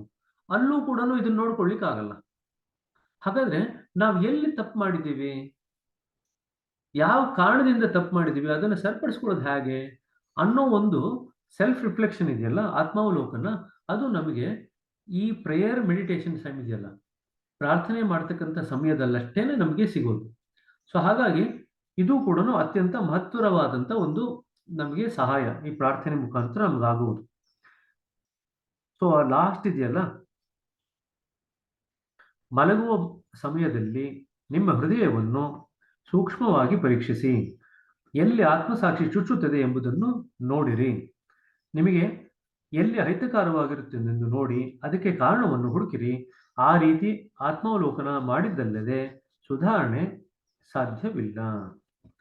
So this is also another thing that needs to be done during prayer meditation. ಈಗ ಇಷ್ಟೊತ್ತು ನಾವು ಪ್ರಾರ್ಥನೆಯಿಂದ ಪ್ರಾರ್ಥನಾಮಯ ಸ್ಥಿತಿಗೆ, ಪ್ರಾರ್ಥನಾಮಯ ಸ್ಥಿತಿಯಿಂದ ಧ್ಯಾನದಲ್ಲಿ ಏಕತ್ವವನ್ನು ಸಾಧಿಸೋದ್ರ ಬಗ್ಗೆ ಮಾತಾಡಿದ್ವಿ. ಅದು ಹೇಗೆ ನಡೆಯುತ್ತೆ ಅಂತ ಕೂಡ ನಾವು ಆ ಕ್ರಿಯೆನ ಮಾತಾಡಿದ್ವಿ. ಆದ್ರೆ ಇಲ್ಲಿ ಇನ್ನೊಂದು ಎಚ್ಚರಿಕೆ ಇರಬೇಕಂತ ಹೇಳ್ತಾ ಇದ್ದಾರೆ ಪ್ರಾರ್ಥನಾ ಸ್ಥಿತಿನಲ್ಲಿ. ಅಂಡ್ ಅದು ಡೇ ಟೈಮಲ್ಲಿ ನಾವು ಪ್ರಾಕ್ಟೀಸ್ ಮಾಡಿದ್ರೆ ಮಾತ್ರ ಪ್ರಾರ್ಥನೆ ಮಾಡುವಂತ ಸಮಯದಲ್ಲಿ ರಾತ್ರಿನಲ್ಲಿ ಎಚ್ಚರಿಕೆ ಇರುತ್ತೆ ಅಂತ ಕೂಡ ದಾಜಿಯವರು ಬರೆದ್ರು. ಹಾಗಾದ್ರೆ ಆ ಎಚ್ಚರಿಕೆ ಇಟ್ಕೊಂಡು ಏನ್ ಮಾಡ್ಬೇಕು? ಎಚ್ಚರಿಕೆ ಇಟ್ಕೊಂಡು ನಾವು ನಮಗೆ ಎಲ್ಲಿ ನಮ್ಮ ಆತ್ಮಸಾಕ್ಷಿ ಚುಚ್ಚುತ್ತಾ ಇದೆ ಅದರ ಕಡೆ ಗಮನ ಕೊಡಬೇಕು. ಆ ಕಾರಣವನ್ನು ನಿವಾರಣೆ ಮಾಡಿಕೊಳ್ಳಿಕ್ಕೆ ನಾವು ಪ್ರಯತ್ನ ಪಡಬೇಕು. ಹಾಗಿದ್ದಲ್ಲಿ ಮಾತ್ರ ಬದಲಾವಣೆ ಸಾಧ್ಯವಾಗತ್ತೆ, ಸುಧಾರಣೆ ಸಾಧ್ಯವಾಗತ್ತೆ. ಮತ್ತೊಂದೆಡೆ ಸ್ವಯಂ ಸುಧಾರಣೆ ಎನ್ನುವ ಭಾವನೆ ವಿರೋಧಾಭಾಸದಿಂದ ಕೂಡಿದೆ. ಎಲ್ಲಿ ಸ್ವಾರ್ಥ ಎನ್ನುವುದಿದೆಯೋ ಅಲ್ಲಿ ಸುಧಾರಣೆ ಇರುವುದಿಲ್ಲ. ನೀವು ನಿಮ್ಮ ಅಹಂನೊಡನೆ ಆತ್ಮಾವಲೋಕನ ಮಾಡಿಕೊಂಡಲ್ಲಿ ನಾನು ನನ್ನನ್ನು ಸುಧಾರಿಸಿಕೊಳ್ಳುತ್ತೇನೆ ಎಂದುಕೊಂಡರೆ ಪರಿಣಾಮಕಾರಿಯಾಗಿ ಇರುವುದಿಲ್ಲ. ಅಲ್ಲಿ ಬಹುವಾಗಿ ನಿಮ್ಮ ನಾನು ಎನ್ನುವುದು ಇದೆ. ಇನ್ನೊಂದೆಡೆಗೆ ಪ್ರಾರ್ಥನೆಯಲ್ಲಿ ನಿಮ್ಮ ಹೃದಯವು ಶರಣಾಗತಿಯಿಂದ ಕೂಗುತ್ತದೆ. ಆಗ ನೀವು ಎಲ್ಲವನ್ನೂ ಉನ್ನತ ಆತ್ಮನಿಗೆ ಸಮರ್ಪಿಸಿ ದಯವಿಟ್ಟು ಎಲ್ಲವೂ ನಿನ್ನ ಇಚ್ಛೆಯಂತೆಯೇ ನಡೆಯಲಿ ಎಂದು ಹೇಳಿದ್ರಿ. ಸೊ ಹಾಗಾದ್ರೆ ಬದಲಾವಣೆ ಹೇಗೆ ಬರುತ್ತೆ? ನಮ್ಮ ಅಹಂನ ಸ್ತರದಿಂದ ಬರುತ್ತಾ ಬದಲಾವಣೆ, ಅಥವಾ ಆತ್ಮದ ಸ್ತರದಿಂದ ಬರುತ್ತಾ? ಈಗ ಮುಂದಿನ ವಿವರಣೆ ಕೊಡ್ತಾ ಇದ್ದಾರೆ. ಆಯ್ತು, ನೋಡ್ಕೊಂಡ್ವಿ, ಎಲ್ಲೋ ತಪ್ಪು ಮಾಡಿದೀವಿ ಅಂತ ಗೊತ್ತಾಯ್ತು, ಈ ಕಾರಣದಿಂದ ತಪ್ಪು ಮಾಡಿದೀವಿ ಅಂತ ಗೊತ್ತಾಯ್ತು, ಅದನ್ನ ಸರಿಪಡಿಸ್ಕೋಬೇಕು. ಈಗ ಸರಿಪಡಿಸ್ಕೋಬೇಕಂದ್ರೆ ಅಹಂನ ಉಪಯೋಗಿಸ್ಕೊಂಡು ಸರಿಪಡಿಸ್ಕೊಳ್ಳೋದಾ ಅಥವಾ ಬೇರೆ ಒಂದು ವಿಧಾನದಲ್ಲಿ ಅದನ್ನು ಸರಿಪಡಿಸ್ಕೋಬೇಕಾ? ಅಹಂನ ಉಪಯೋಗಿಸ್ಕೊಂಡು ಸರಿಪಡಿಸ್ಕೊಳ್ಳಿಕ್ಕೆ ಹೋಯ್ತು ಅಂದ್ರೆ ಕಷ್ಟ ಆಗತ್ತೆ. ಅದಕ್ಕೆ ನಾವೇನ್ ಮಾಡ್ತೀವಿ, ನಾವೇನೆಲ್ಲ ತಪ್ಪುಗಳನ್ನ ನಾವು ಗ್ರಹಿಸಿರ್ತೀವಿ ಅದನ್ನ ನಮ್ಮ ಆತ್ಮಕ್ಕೆ ಒಪ್ಪಿಸ್ತೀವಿ. ಉನ್ನತ ಆತ್ಮನಿಗೆ ಸಮರ್ಪಿಸಿ ದಯವಿಟ್ಟು ಎಲ್ಲ ನಿನ್ನ ಇಚ್ಛೆಯಂತೆ ನಡೆಯಲಿ ಎಂದು ಹೇಳುವಿರಿ. ಯಾವುದು ಅಗತ್ಯವೆಂದರೆ ಆತ್ಮಾವಲೋಕನ ಮತ್ತು ಶರಣಾಗತಿಯ ಒಂದು ಮಿಶ್ರಣ, ನಿಮ್ಮ ಮತ್ತು ದೇವರ ನಡುವಿನ ಒಂದು ಸ್ನೇಹ ಭಾವದ ಒಪ್ಪಂದ. ಇದನ್ನ ಅಂಡರ್ಲೈನ್ ಮಾಡ್ಕೊಳ್ರಿ. ಆತ್ಮಕ್ಕೇನೋ ಹೇಳ್ತೀವಿ ಎಲ್ಲ ನಿನ್ನ ಇಚ್ಛೆ ಇಂಥದ್ದು ಆಗಲಿ ಅಂತ, ಆದ್ರೆ ಅಲ್ಲಿ ಏನಿರ್ಬೇಕು? ಆತ್ಮಾವಲೋಕನ ಇರಬೇಕು. ಅದ್ರ ಜೊತೆಗೆ ನಾವು ಶರಣಾಗತಿಯ ಸ್ಥಿತಿನಲ್ಲಿ ಇರಬೇಕು. ಸೊ ಶರಣಾಗತಿಯ ಸ್ಥಿತಿನಲ್ಲಿ ಇದ್ರಷ್ಟೇನೆ ನಮ್ಮ ಪ್ರೇಯರ್ ದೇವರಿಗೆ ಕೇಳಿಸುತ್ತೆ.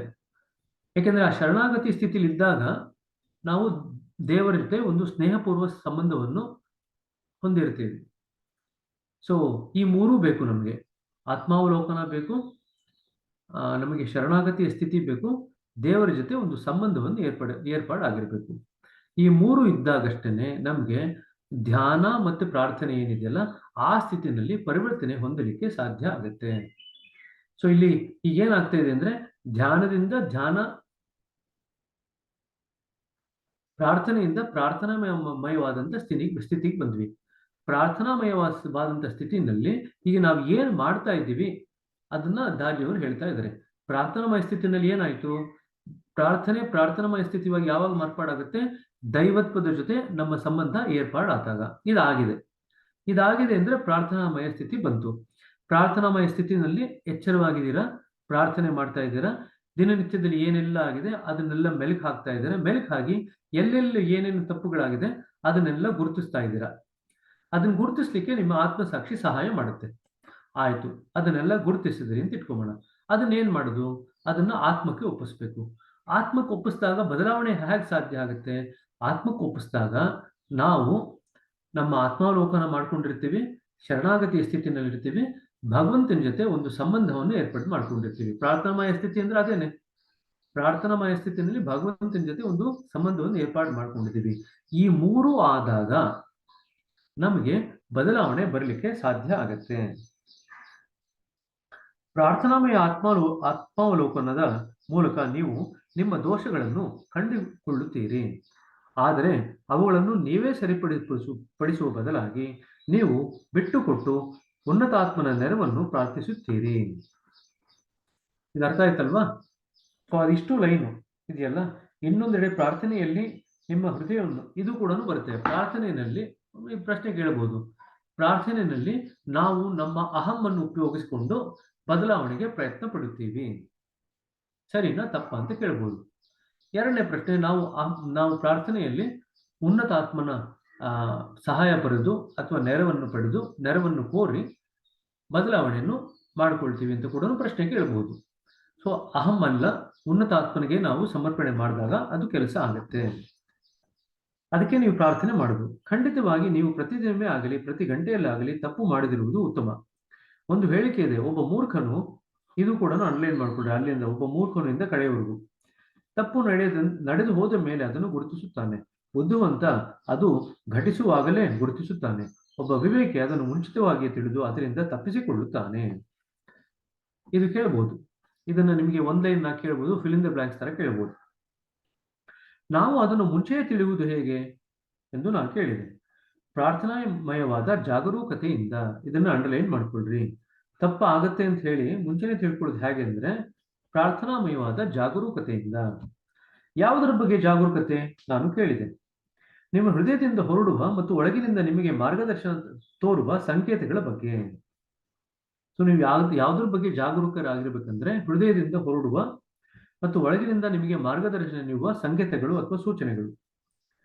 ನೀವು ಪ್ರತಿದಿನದ ಚಟುವಟಿಕೆಗಳ ಮೂಲಕ ಈ ಭಾವನೆಯನ್ನು ಕಾಪಾಡಿಕೊಂಡು ಬಂದಲ್ಲಿ ವಿವೇಚನೆ ನಿಶ್ಚಯವಾಗಿ ನೆಲೆಗೊಳ್ಳುವುದು. ಸೊ ಇನ್ಫ್ಯಾಕ್ಟ್ ಆ ಹೃದಯದ ಸಂಕೇತಗಳು ಏನು ನಮಗೆ ಬರುತ್ತೆ ಅದನ್ನ ನಾವು ಗ್ರಹಿಸಲಿಕ್ಕೆ ಶುರು ಮಾಡ್ತು ಅಂತಂದ್ರೆ ಅದು ನಮಗೆ ದಿನನಿತ್ಯದಲ್ಲೂ ಕೂಡ ಅದು ಸಹಾಯ ಮಾಡುತ್ತೆ. ವಿವೇಕ ಬೆಳಿಲಿಕ್ಕೆ ಸಹಾಯ ಮಾಡುತ್ತೆ. ವಿವೇಚನೆ ಮತ್ತು ವಿವೇಕ ಬೆಳಿಲಿಕ್ಕೆ ಸಹಾಯ ಮಾಡುತ್ತೆ. ಅಂದ್ರೆ ಡಿಸ್ಕ್ರಿಮಿನೇಟಿವ್ ಪವರ್. ವಿವೇಚನೆ ಅಂದ್ರೆ ಡಿಸ್ಕ್ರಿಮಿನೇಟಿವ್ ಪವರ್. ಇದನ್ನ ಮಾಡ್ಬೇಕಾ ಮಾಡಬಾರ್ದಾ ಅನ್ನೋ ಒಂದು ಸಂಕೇತ ನಾವು ಸರಿಯಾಗಿ ಗ್ರಹಿಸಲಿಕ್ಕೆ ಸಾಧ್ಯ ಆಗುತ್ತೆ. ನೀವು ಪ್ರಾರ್ಥನೆಯನ್ನು ಸಲ್ಲಿಸಲು ಸಿದ್ಧರಾದಾಗ ವಿನಮ್ರ ಹೃದಯದಿಂದ ಮಾಡಿ, ಪ್ರೇಮ ಭರಿತ ಹೃದಯದಿಂದ ಮಾಡಿ. ಸೊ ಅಲ್ಲಿಗೆ ಪ್ರಾರ್ಥನೆ ಮಾಡಬೇಕಾದ್ರೆ ಪ್ರೇಮ ಮತ್ತು ವಿನಮ್ರತೆ ಇದೆರಡೂ ಕೂಡ, ದೈನ್ಯ ಭಾವ, ಈ ಮೂರೂ ಕೂಡ ನಮ್ಮಲ್ಲಿ ಇರಬೇಕು. ನೇರವಾಗಿ ಕುಳಿತುಕೊಳ್ಳಿ, ಕಣ್ಣುಗಳನ್ನು ಮೃದುವಾಗಿ ಮುಚ್ಚಿರಿ, ವಿರಮಿಸಿರಿ. ಪ್ರಾರ್ಥನೆಯನ್ನು ಮಾನಸಿಕವಾಗಿ 2-3 ಸಲ ಹೇಳಿಕೊಳ್ಳಿ. ನೀವು ಎಷ್ಟು ಆಳವಾಗಿ ಅವುಗಳ ಅರ್ಥವನ್ನು ತಿಳಿಯಲು ಸಾಧ್ಯವೋ ಅಷ್ಟರ ಮಟ್ಟಿಗೆ ಪ್ರತಿ ಸಾಲು, ಪ್ರತಿ ಪದ ಮತ್ತು ಪದ ಸಮುಚ್ಚಯವನ್ನು ಮೆಲುಕು ಹಾಕಿ ಅವುಗಳ ಅರ್ಥವನ್ನು ಧ್ಯಾನಿಸಿ. ಪ್ರಾರ್ಥನಾಮಯ ಧ್ಯಾನದಲ್ಲಿ ಮುಳುಗಲು ಅಥವಾ ಕಳೆದು ಹೋಗಲು ಅನುವು ಮಾಡಿಕೊಡಿ. ನೀವು ಸಿದ್ಧರಾಗಿರುವ ಭಾವನೆ ಉಂಟಾದಾಗ ನೇರವಾಗಿ ಮಲಗಲು ಹೋಗಿ. ಸೊ ಪ್ರಾರ್ಥನೆ ಮಾಡಿದ್ಮೇಲೆ ಮತ್ತೇನೋ ಟಿವಿ ನೋಡ್ಲಿಕ್ಕೆ ಹೋಗೋದು, ಇನ್ನೇನೋ ಹಾಡ್ ಹರಟೆ ಸಾಂಸಾರಿಕ ವಿಚಾರಗಳನ್ನ ಚರ್ಚೆ ಮಾಡ್ಲಿಕ್ಕೆ ಹೋಗೋದು, ಸೀರಿಯಲ್ ನೋಡ್ಲಿಕ್ಕೆ ಹೋಗೋದು, ಇದೆಲ್ಲ ಮಾಡ್ಲಿಕ್ಕೆ ಹೋಗ್ಬಾರ್ದು. ಪ್ರಾರ್ಥನೆ ಮಾಡಿದ್ಮೇಲೆ ನೀವೇನೂ ಮಾಡ್ಲಿಕ್ಕೆ ಹೋಗ್ಬಾರ್ದು, ಸೀದಾ ಮಲ್ಕೊಳ್ಳಿಕ್ಕೆ ಹೋಗ್ಬೇಕು. ನೀವು ಪ್ರಾರ್ಥನೆ ಮುಗಿಸಿದ ನಂತರ ಈಗ ಸೃಷ್ಟಿಯಾದ ಸ್ಥಿತಿಯನ್ನು ಉಳಿಸಿಕೊಳ್ಳಲು ಜಾಗರೂಕತೆಯಿಂದ ರಕ್ಷಿಸಿರಿ. ಪ್ರಾರ್ಥನೆ ಮಾಡಿದ್ಮೇಲೆ ಒಂದು ಸೃಷ್ಟಿ ಬರುತ್ತೆ. ಹಾಗೆ ಧ್ಯಾನ ಆದ್ಮೇಲೆ ಧ್ಯಾನದ ಸ್ಥಿತಿ ಅಂತ ಬರುತ್ತೆ. ಪ್ರಾರ್ಥನೆ ಮಾಡಿದ್ಮೇಲೆ ಪ್ರಾರ್ಥನೆಯ ಸ್ಥಿತಿ ಅಂತ ಕೂಡ ಬರುತ್ತೆ. ಕೂಡಲೇ ತಲೆಯನ್ನು ದಿಮ್ಮಿಗೆ ಒರಗಿಸಬೇಡಿರಿ. ನಿಧಾನವಾಗಿ ಚಲಿಸಿ ಕ್ರಮೇಣವಾಗಿ ಒರಗಿಕೊಳ್ಳಿ. ದಿನದ ಚಟುವಟಿಕೆಗಳು ಬಗ್ಗೆ ಆಗಲಿ, ನಾಳಿನ ದಿನದ ಕಾರ್ಯಕ್ರಮಗಳ ಬಗ್ಗೆ ಆಗಲಿ ಯೋಚಿಸಿದಿರಿ. ಈಗ ತಾನೇ ನೀವು ಸೃಷ್ಟಿಸಿದ ಸ್ಥಿತಿಯನ್ನು ನೀವು ನಿದ್ದೆಗೆ ಜಾರುತ್ತಿರುವಂತೆ ನಿಮ್ಮೊಳಗೆ ಇಳಿಯಲು ಬಿಡಬೇಕು. ಸೊ ಇವತ್ತು ಬೆಳಗ್ಗೆಯಿಂದ ಏನಾಗಿತ್ತು, ಈಗೆಲ್ಲ ಅವಲೋಕನ ಮಾಡ್ಕೊಂಡಾಯ್ತು, ಆತ್ಮಾವಲೋಕನ ಮಾಡ್ಕೊಂಡಾಯ್ತು. ಮತ್ತೆ ಅದ್ರ ಕಡೆ ಗಮನ ಕೊಡುವಂತ ಅಗತ್ಯ ಇಲ್ಲ. ನಾಳೆ ಬೆಳಗ್ಗೆ ಅಥವಾ ನಾಡಿದ್ದು ಏನ್ ಪ್ರೋಗ್ರಾಮ್ ಇದೆ ಅದನ್ನು ಕೂಡ ಚಿಂತೆ ಮಾಡುವಂತ ಅಗತ್ಯ ಇಲ್ಲ. ಧ್ಯಾನದ ಸ್ಥಿತಿ ಏನಿದೆ, ಅದು ಪ್ರಾರ್ಥನಾ ಸ್ಥಿತಿ ಏನ್ ಬಂದಿದೆ ಅದನ್ನ ನೆನಪು ಹಾಕ್ತಾನೆ, ಮೆಲುಕು ಹಾಕ್ತಾನೆ ನೀವು ನಿದ್ದೆ ಮಾಡ್ಕೋಗ್ತೀರಿ. ಹಾಗಾದರೆ ಈ ಪ್ರಾರ್ಥನೆ ಒಂದು ಧ್ಯಾನವಾಗುತ್ತದೆ. ನಾನು ಹೇಳಿದೆ ಅದೊಂದು ಪ್ರಾರ್ಥನಾ ಧ್ಯಾನ. ಅದು ಧ್ಯಾನದಿಂದ ಕೂಡಿದ ಪ್ರಾರ್ಥನಾಮಯವಾದ ಸ್ಥಿತಿಯನ್ನು ಸೃಷ್ಟಿಸುತ್ತದೆ. ಅವರು ಉತ್ತರಿಸಿದರು. ಅದನ್ನು ಅಂಡರ್ಲೈನ್ ಮಾಡಿಕೊಳ್ಳ್ರಿ. ಪ್ರಾರ್ಥನಾ ಧ್ಯಾನ ಅದು ಧ್ಯಾನದಿಂದ ಕೂಡಿದ ಪ್ರಾರ್ಥನಾಮಯವಾದ ಸ್ಥಿತಿಯನ್ನು ಸೃಷ್ಟಿಸುತ್ತದೆ. ಸೊ ಇಲ್ಲಿ ಪ್ರಾರ್ಥನಾಮಯ ಸ್ಥಿತಿ, ಅದಕ್ಕೆ ಧ್ಯಾನನೂ ಸೇರ್ಕೊಂಡಿದೆ. ಇವಾಗ ಕಂಪನಗಳ ರೂಪದಲ್ಲಿ ಪಡೆದ ಈ ಪ್ರಾರ್ಥನೆ ಬಾಬೂಜಿ ಅವರಿಗೆ ಭಾವನೆಗಳ ಮೂಲಕ ರೂಪದಲ್ಲಿ ಅನುಭೂತಿಯಾಯಿತು. ನಂತರ ಅವರು ಅದನ್ನು ಶಬ್ದಗಳ ರೂಪದಲ್ಲಿ ಅನುವಾದಿಸಿದರು. ಇದನ್ನು ಕೂಡ ಅಂಡರ್ಲೈನ್ ಮಾಡ್ಕೊಡ್ರಿ. ಐಡಿ ಪ್ಯಾರಾಗ್ರಾಫ್ ಇದೆಯಲ್ಲ, ಅಲ್ಲಿಂದ ಅನುವಾದಿಸುತ್ತಿದ್ದೇವೆ ಅಂತ 6ನೇ ಲೈನಲ್ಲಿ ಇದೆ ನೋಡ್ರಿ, ಅಲ್ಲಿವರೆಗೂ ಅಂಡರ್ಲೈನ್ ಮಾಡ್ಕೊಳ್ರಿ. ಸೊ ಫಸ್ಟ್ ವೈಬ್ರೇಷನ್ಸ್ ಮುಖಾಂತರ ಬಾಬೂಜಿ ಅವ್ರಿಗೆ ಬಂತು. ಅದು ತಾಳಕ್ರಮೇಣ ಅದನ್ನ ಫೀಲಿಂಗ್ಸ್ ಆಗಿ ಮಾರ್ಪಾಡಾಯ್ತು, ಅನುಭೂತಿ ಆಯ್ತು ಅವರಿಗೆ. ಅವ್ರು ಗ್ರಹಿಸಿದ್ರು. ಅದನ್ನು ಅವರು ಕಾಲಕ್ರಮೇಣದಲ್ಲಿ ಪದಗಳು ಅಥವಾ ಶಬ್ದಗಳಾಗಿ ರೂಪದಲ್ಲಿ ಅನುವಾದಿಸಿದರು. ನಮ್ಮ ಕೆಲಸ ಏನಂದ್ರೆ ಉಲ್ಟಾ ಮಾಡೋದು, ತಿರುವು ಮಾಡುವುದು. ನಾವು ಶಬ್ದಗಳನ್ನು ಅವುಗಳ ಸಾರವಾದ ಭಾವಗಳ ರೂಪಕ್ಕೆ ಅನುವಾದಿಸುತ್ತೇವೆ. ಅವುಗಳ ಮೂಲಕ ಎಲ್ಲಿಂದ ಬಂದಿವೆಯೋ ಆ ಮೂಲ ಸ್ಥಾನಕ್ಕೆ ತಲುಪುತ್ತೇವೆ. ಆ ಶಬ್ದಗಳ ಮೇಲೆ ಧ್ಯಾನ ಮಾಡುವುದರ ಮೂಲಕ ನಾವು ಅದರ ಆಳವಾದ ಸಾರವನ್ನು ಕಂಡು ಹಿಡಿದುಕೊಳ್ಳುತ್ತೇವೆ. ಇದು ನಮ್ಮ ಪ್ರಜ್ಞೆಯನ್ನು ಉನ್ನತ ಮಟ್ಟಕ್ಕೆ ಏರಿಸುತ್ತದೆ. ಸೊ ನಾವು ಯಾವಾಗ ಅದ್ರ ಮೇಲೆ ಧ್ಯಾನ ಮಾಡ್ತಾ ಅದರಲ್ಲಿರ್ತಕ್ಕಂಥ ಸಾರನ ನಾವು ಕಂಡುಹಿಡ್ಕೊಳ್ತೀವೋ ಆ ಸಾರ ನಮ್ಮ ಪ್ರಜ್ಞೆಯಲ್ಲಿ ಕರಗತ ಆಗುತ್ತೆ. ಯಾವಾಗ ಅದು ಪ್ರಜ್ಞೆಯಲ್ಲಿ ಕರಗತ ಆಗುತ್ತೋ ಅದು ಪ್ರಜ್ಞೆಯನ್ನ ಉನ್ನತ ಮಟ್ಟಕ್ಕೆ ಏರಿಸುತ್ತೆ, ತಿಳಿಗೊಳಿಸುತ್ತೆ. Essentially it will make the consciousness subtle. ಆ ಕಾನ್ಶಿಯಸ್ನೆಸ್ನ ಸೂಕ್ಷ್ಮತೆಯಡೆಗೆ ಅದು ತಗೊಂಡು ಹೋಗುತ್ತೆ. ಇದು ನಾವು ಈ ಪ್ರಜ್ಞೆಯೊಂದಿಗೆ ನಿದ್ದೆ ಮಾಡಿದರೆ ನಮ್ಮ ನಿದ್ದೆ ಒಂದು ವಿಶೇಷ ಸ್ಥಿತಿಯಾಗಿ ಮಾರ್ಪಾಡಾಗುತ್ತದೆ. ಇದನ್ನು ಯೋಗ ನಿದ್ರೆ ಎಂದು ಕರೆಯುತ್ತಾರೆ. ಸೊ ಈಗ ಅರ್ಥ ಆಯ್ತಲ್ಲ. ಸೊ ಧ್ಯಾನದ ಸ್ಥಿತಿ ಬಂದಾಗ ಅದೇ ರೀತಿ ನಾವು ಮಲಗಿದಾಗ ನಮ್ಗೆ ಧ್ಯಾನದ ಸ್ಥಿತಿ ಅಂದ್ರೆ ಏನು, ಪ್ರಜ್ಞೆ ಮಾರ್ಪಾಡಾಗಿದೆ. ಯಾಕೆ ಪ್ರಜ್ಞೆ ಮಾರ್ಪಾಡಾಗಿದೆ? ನಮ್ಗೆ ಆ ಪ್ರಾರ್ಥನೆಯಲ್ಲಿ ಇರ್ತಕ್ಕಂಥ ಸಾರ ಏನಿದೆ ಅದನ್ನ ನಾವು ಧ್ಯಾನ ಮಾಡ್ತಾ ಮಾಡ್ತಾ ಗ್ರಹಿಸಿದಾಗ ಆ ಸಾರ ನಮ್ಮ ಪ್ರಜ್ಞೆಯೊಳಗೆ ಕರಗಿ ಹೋಗಿ ನಮ್ಮ ಪ್ರಜ್ಞೆ ವಿಸ್ತಾರ ಆಗುತ್ತೆ. ಯಾವಾಗ ನಮ್ಮ ಪ್ರಜ್ಞೆ ವಿಸ್ತಾರ ಆಗುತ್ತೋ ಅದೇ ಪ್ರಜ್ಞೆಯಲ್ಲಿ ನಾವು ನಿದ್ದೆ ಮಾಡ್ತೀವಿ. ಆ ಪ್ರಜ್ಞೆಯಲ್ಲಿ ನಾವು ನಿದ್ದೆ ಮಾಡಿದಾಗ ಅದನ್ನ ಅಂದ್ರೆ ವಿಸ್ತಾರವಾದಂತ ಪ್ರಜ್ಞೆಯಲ್ಲಿ ನಾವು ನಿದ್ದೆ ಮಾಡ್ತಾ ಇದ್ದೀವಿ. ಅದನ್ನ ನಾವು ಯೋಗ ನಿದ್ರೆ ಅಂತ ಕರಿತೀವಿ. ತುಂಬಾ ಆಳವಾಗಿ ನಿದ್ದೆ ಮಾಡುವ ಜನರಿದ್ದಾರೆ. ಅವರ ಮೇಲೆ ನೀರು ಸುರಿದರೂ ಎಚ್ಚರವಾಗುವುದಿಲ್ಲ. ಈಗ ಯೋಗ ನಿದ್ರೆ ಎಂದರೆ ಏನು? ಯೋಗ ನಿದ್ರೆ ಬಗ್ಗೆ ಪ್ರಶ್ನೆ ಬರ್ಬೋದು. ಸೊ ತುಂಬಾ ಆಳವಾಗಿ ನಿದ್ದೆ ಮಾಡ್ತಾರೆ, ಅವ್ರ ಮೇಲೆ ನೀರು ಎರಚಿದ್ರು ಅವ್ರು ಹೇಳಲ್ಲ. ಇನ್ನು ಕೆಲವರಿಗೆ ನೀವು ಕೋಣೆಗೆ ಹೋದ ಕೂಡಲೇ ಎಚ್ಚರವಾಗುತ್ತದೆ. ಸಾಧಾರಣವಾಗಿ ಗಾಢ ನಿದ್ರೆ ಮತ್ತು ಅರೆ ನಿದ್ರೆ ನಡುವೆ ವ್ಯಾಪ್ತಿ ಪಟಲವನ್ನು ನಾವು ಗುರುತಿಸಬಹುದು. ಯೋಗ ನಿದ್ರೆಯಲ್ಲಿ ನಮ್ಮ ಪ್ರಜ್ಞೆ ಎಲ್ಲಾ ದಿಕ್ಕುಗಳಲ್ಲೂ ವಿಸ್ತರಿಸುತ್ತದೆ. ಗಾಢ ನಿದ್ರೆಗೆ ಚಲಿಸುವ ಮುನ್ನ ಅದು ಏಕಕಾಲದಲ್ಲಿ ಪ್ರಜ್ಞಾಸ್ಥಿತಿಯ ಕಡೆಗೂ ವಿಸ್ತರಿಸುತ್ತದೆ. ಪರಿಣಾಮವಾಗಿ ನಾವು ಏಕಕಾಲದಲ್ಲಿ 2 ಸ್ಥಿತಿಗಳಲ್ಲಿ ಇರುತ್ತೇವೆ. ಅಲ್ಲಿಂದ ಇದೆಲ್ಲ ಗಾಢ ನಿದ್ರೆ ಅಂತ ಶುರು ಆಯ್ತಲ್ಲ, ಗಾಢ ನಿದ್ರೆ ಮತ್ತು ಅರೆ ನಿದ್ರೆ, ಅದರ ನಡುವೆ ಒಂದು ವ್ಯಾಪ್ತಿ ಪಟಲವಿದೆ. ಗಾಢ ನಿದ್ರೆನಲ್ಲಿ ನಮ್ಗೇನಾಗತ್ತೆ, ಅದು ವ್ಯಾಪ್ತಿ ಸಣ್ಣದು. ಗಾಢ ನಿದ್ರೆದು ವ್ಯಾಪ್ತಿ ಏನಿದೆಯಲ್ಲ ಅದು ಸಣ್ಣದು, ಅರಿವಿನ ವ್ಯಾಪ್ತಿ. ಈ ಯಾವ್ದು ವ್ಯಾಪ್ತಿ ಅಂತ ಹೇಳಿದ್ರೆ ಅರಿವಿನ ವ್ಯಾಪ್ತಿ ಗಾಢ ನಿದ್ರೆನಲ್ಲಿ ಅತಿ ಕಡಿಮೆ ಇರುತ್ತೆ. ಅದೇ ನಾವು ಅರೆ ನಿದ್ರೆನಲ್ಲಿ ವ್ಯಾಪ್ತಿ ಜಾಸ್ತಿ ಆಗಿರುತ್ತೆ. ಯೋಗ ನಿದ್ರೆನಲ್ಲಿ ಏನಾಗುತ್ತೆ, ನಮ್ಮ ಅರಿವಿನ ವ್ಯಾಪ್ತಿ ಎಲ್ಲಾ ದಿಕ್ಕಿನಲ್ಲೂ ಹರಡುತ್ತೆ. ಗಾಢ ನಿದ್ರೆಗೆ ಚಲಿಸುವ ಮುನ್ನ ಅದು ಏಕಕಾಲದಲ್ಲಿ ಪ್ರಜ್ಞಾಸ್ಥಿತಿಯ ಕಡೆಗೂ ವಿಸ್ತರಿಸುತ್ತದೆ. ಸೊ ಗಾಢ ನಿದ್ರೆಗೆ ಹೋಗ್ಲಿಕ್ಕೆ ಮುಂಚೆ ಅದೇನಾಗುತ್ತೆ, ಯೋಗ ನಿದ್ರೆ ಇದ್ದಾಗ ಅದು ನಮ್ಮ ಪ್ರಜ್ಞಾವಂತ ಸ್ಥಿತಿಗೂ ಕೂಡ ಆ ಅರಿವು ಹರಡುತ್ತೆ. ಪರಿಣಾಮವಾಗಿ ನಾವು ಏಕಕಾಲದಲ್ಲಿ ಎರಡೂ ಸ್ಥಿತಿಗಳಲ್ಲಿ ಇರುತ್ತೇವೆ. ಪ್ರಜ್ಞಾವಂತ ಸ್ಥಿತಿನಲ್ಲೂ ಇದ್ದೀವಿ, ಗಾಢ ನಿದ್ರೆನಲ್ಲೂ ಇದ್ದೀವಿ. ಸೊ ಒಂದೇ ಟೈಮ್ನಲ್ಲಿ ಏಕಕಾಲದಲ್ಲಿ ಎರಡೂ ಸ್ತರಗಳಲ್ಲಿ ಇದ್ದೀವಿ. ನಾವು ಗಾಢ ನಿದ್ರೆ ಮಾಡುತ್ತಿರುವಾಗಲೇ ಎಚ್ಚರದಲ್ಲಿ ಇರುತ್ತೇವೆ, ಎಚ್ಚರದ ಸ್ಥಿತಿಯಲ್ಲಿ ಇರುತ್ತೇವೆ. ಅದನ್ನು ಅಂಡರ್ಲೈನ್ ಮಾಡ್ಕೊಳ್ರಿ. ನಾವು ಗಾಢ ನಿದ್ರೆ ಮಾಡುತ್ತಿರುವಾಗಲೇ ಎಚ್ಚರದ ಸ್ಥಿತಿಯಲ್ಲಿ ಇರುತ್ತೇವೆ.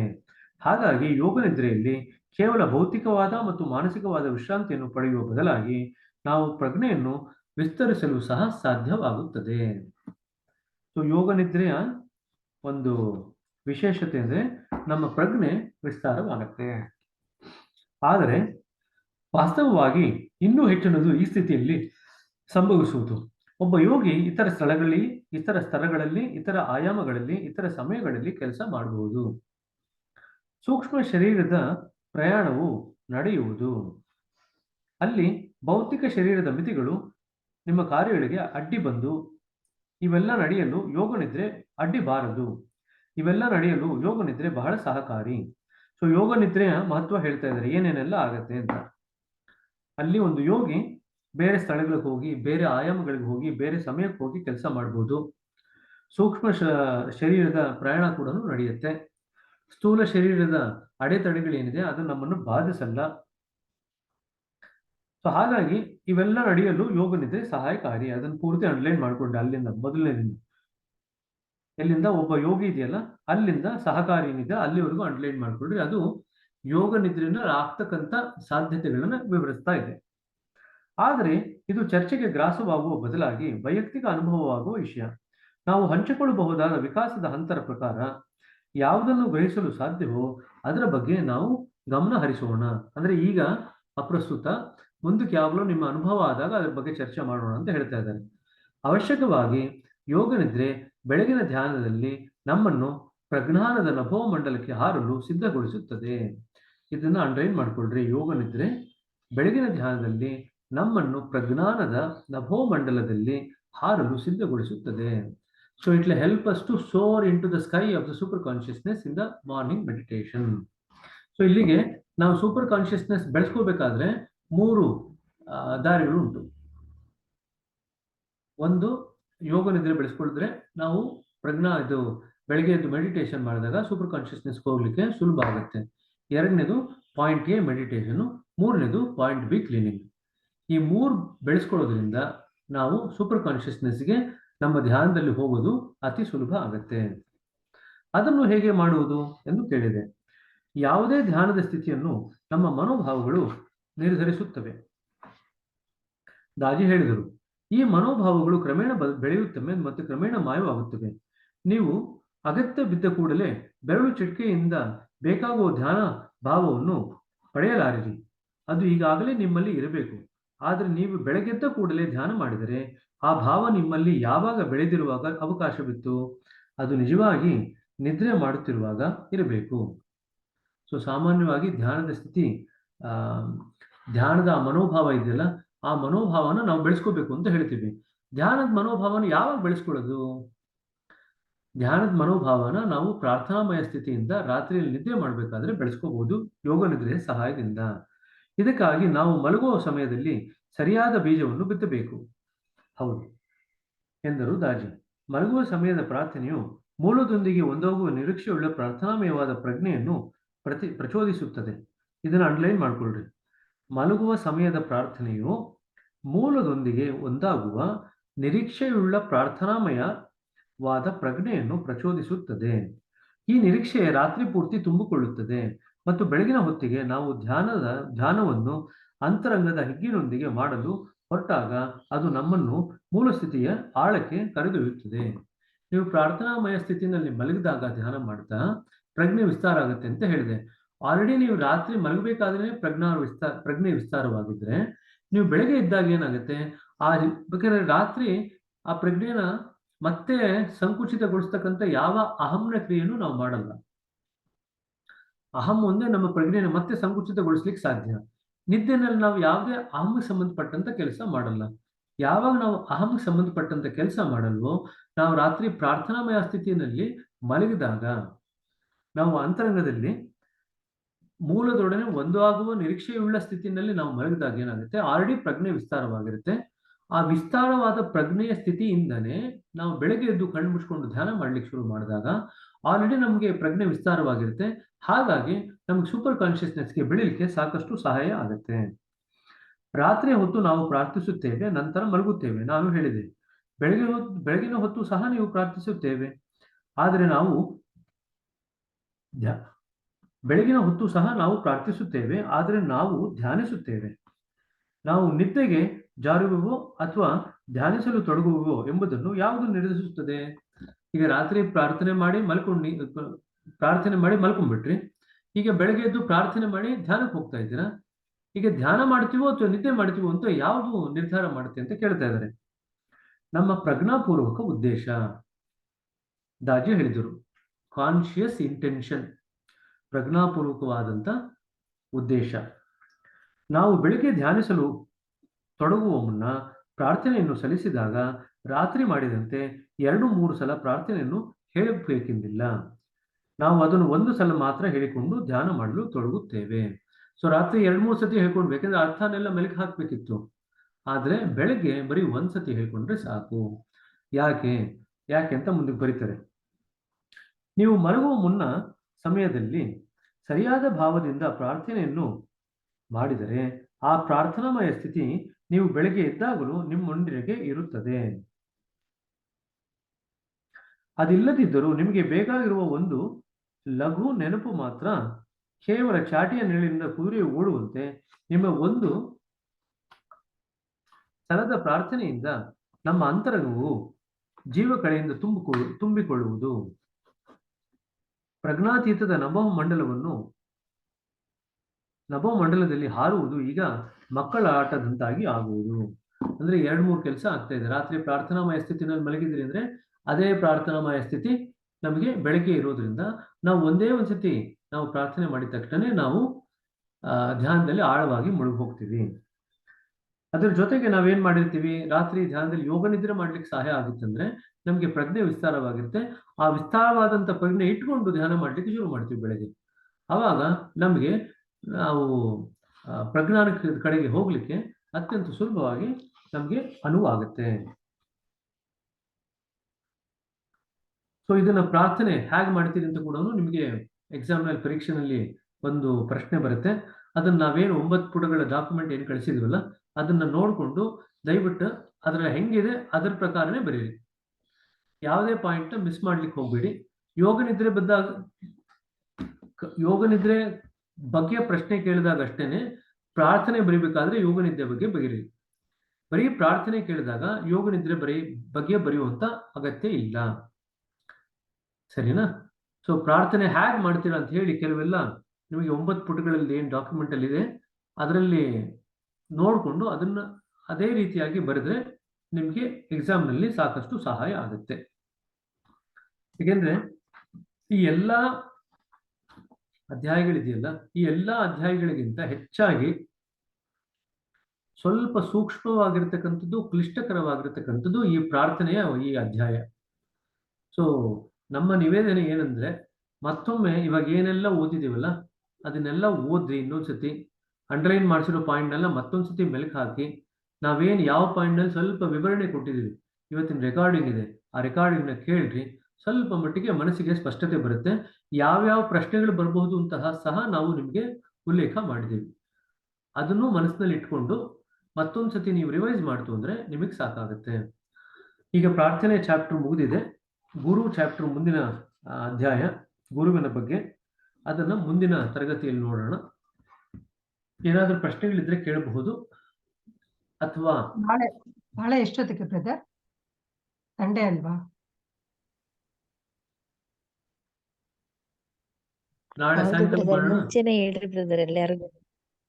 ಅಲ್ಲಲ್ಲ, ನಾಳೆ ಸಾಯಂಕಾಲ ಮಾಡೋಣ.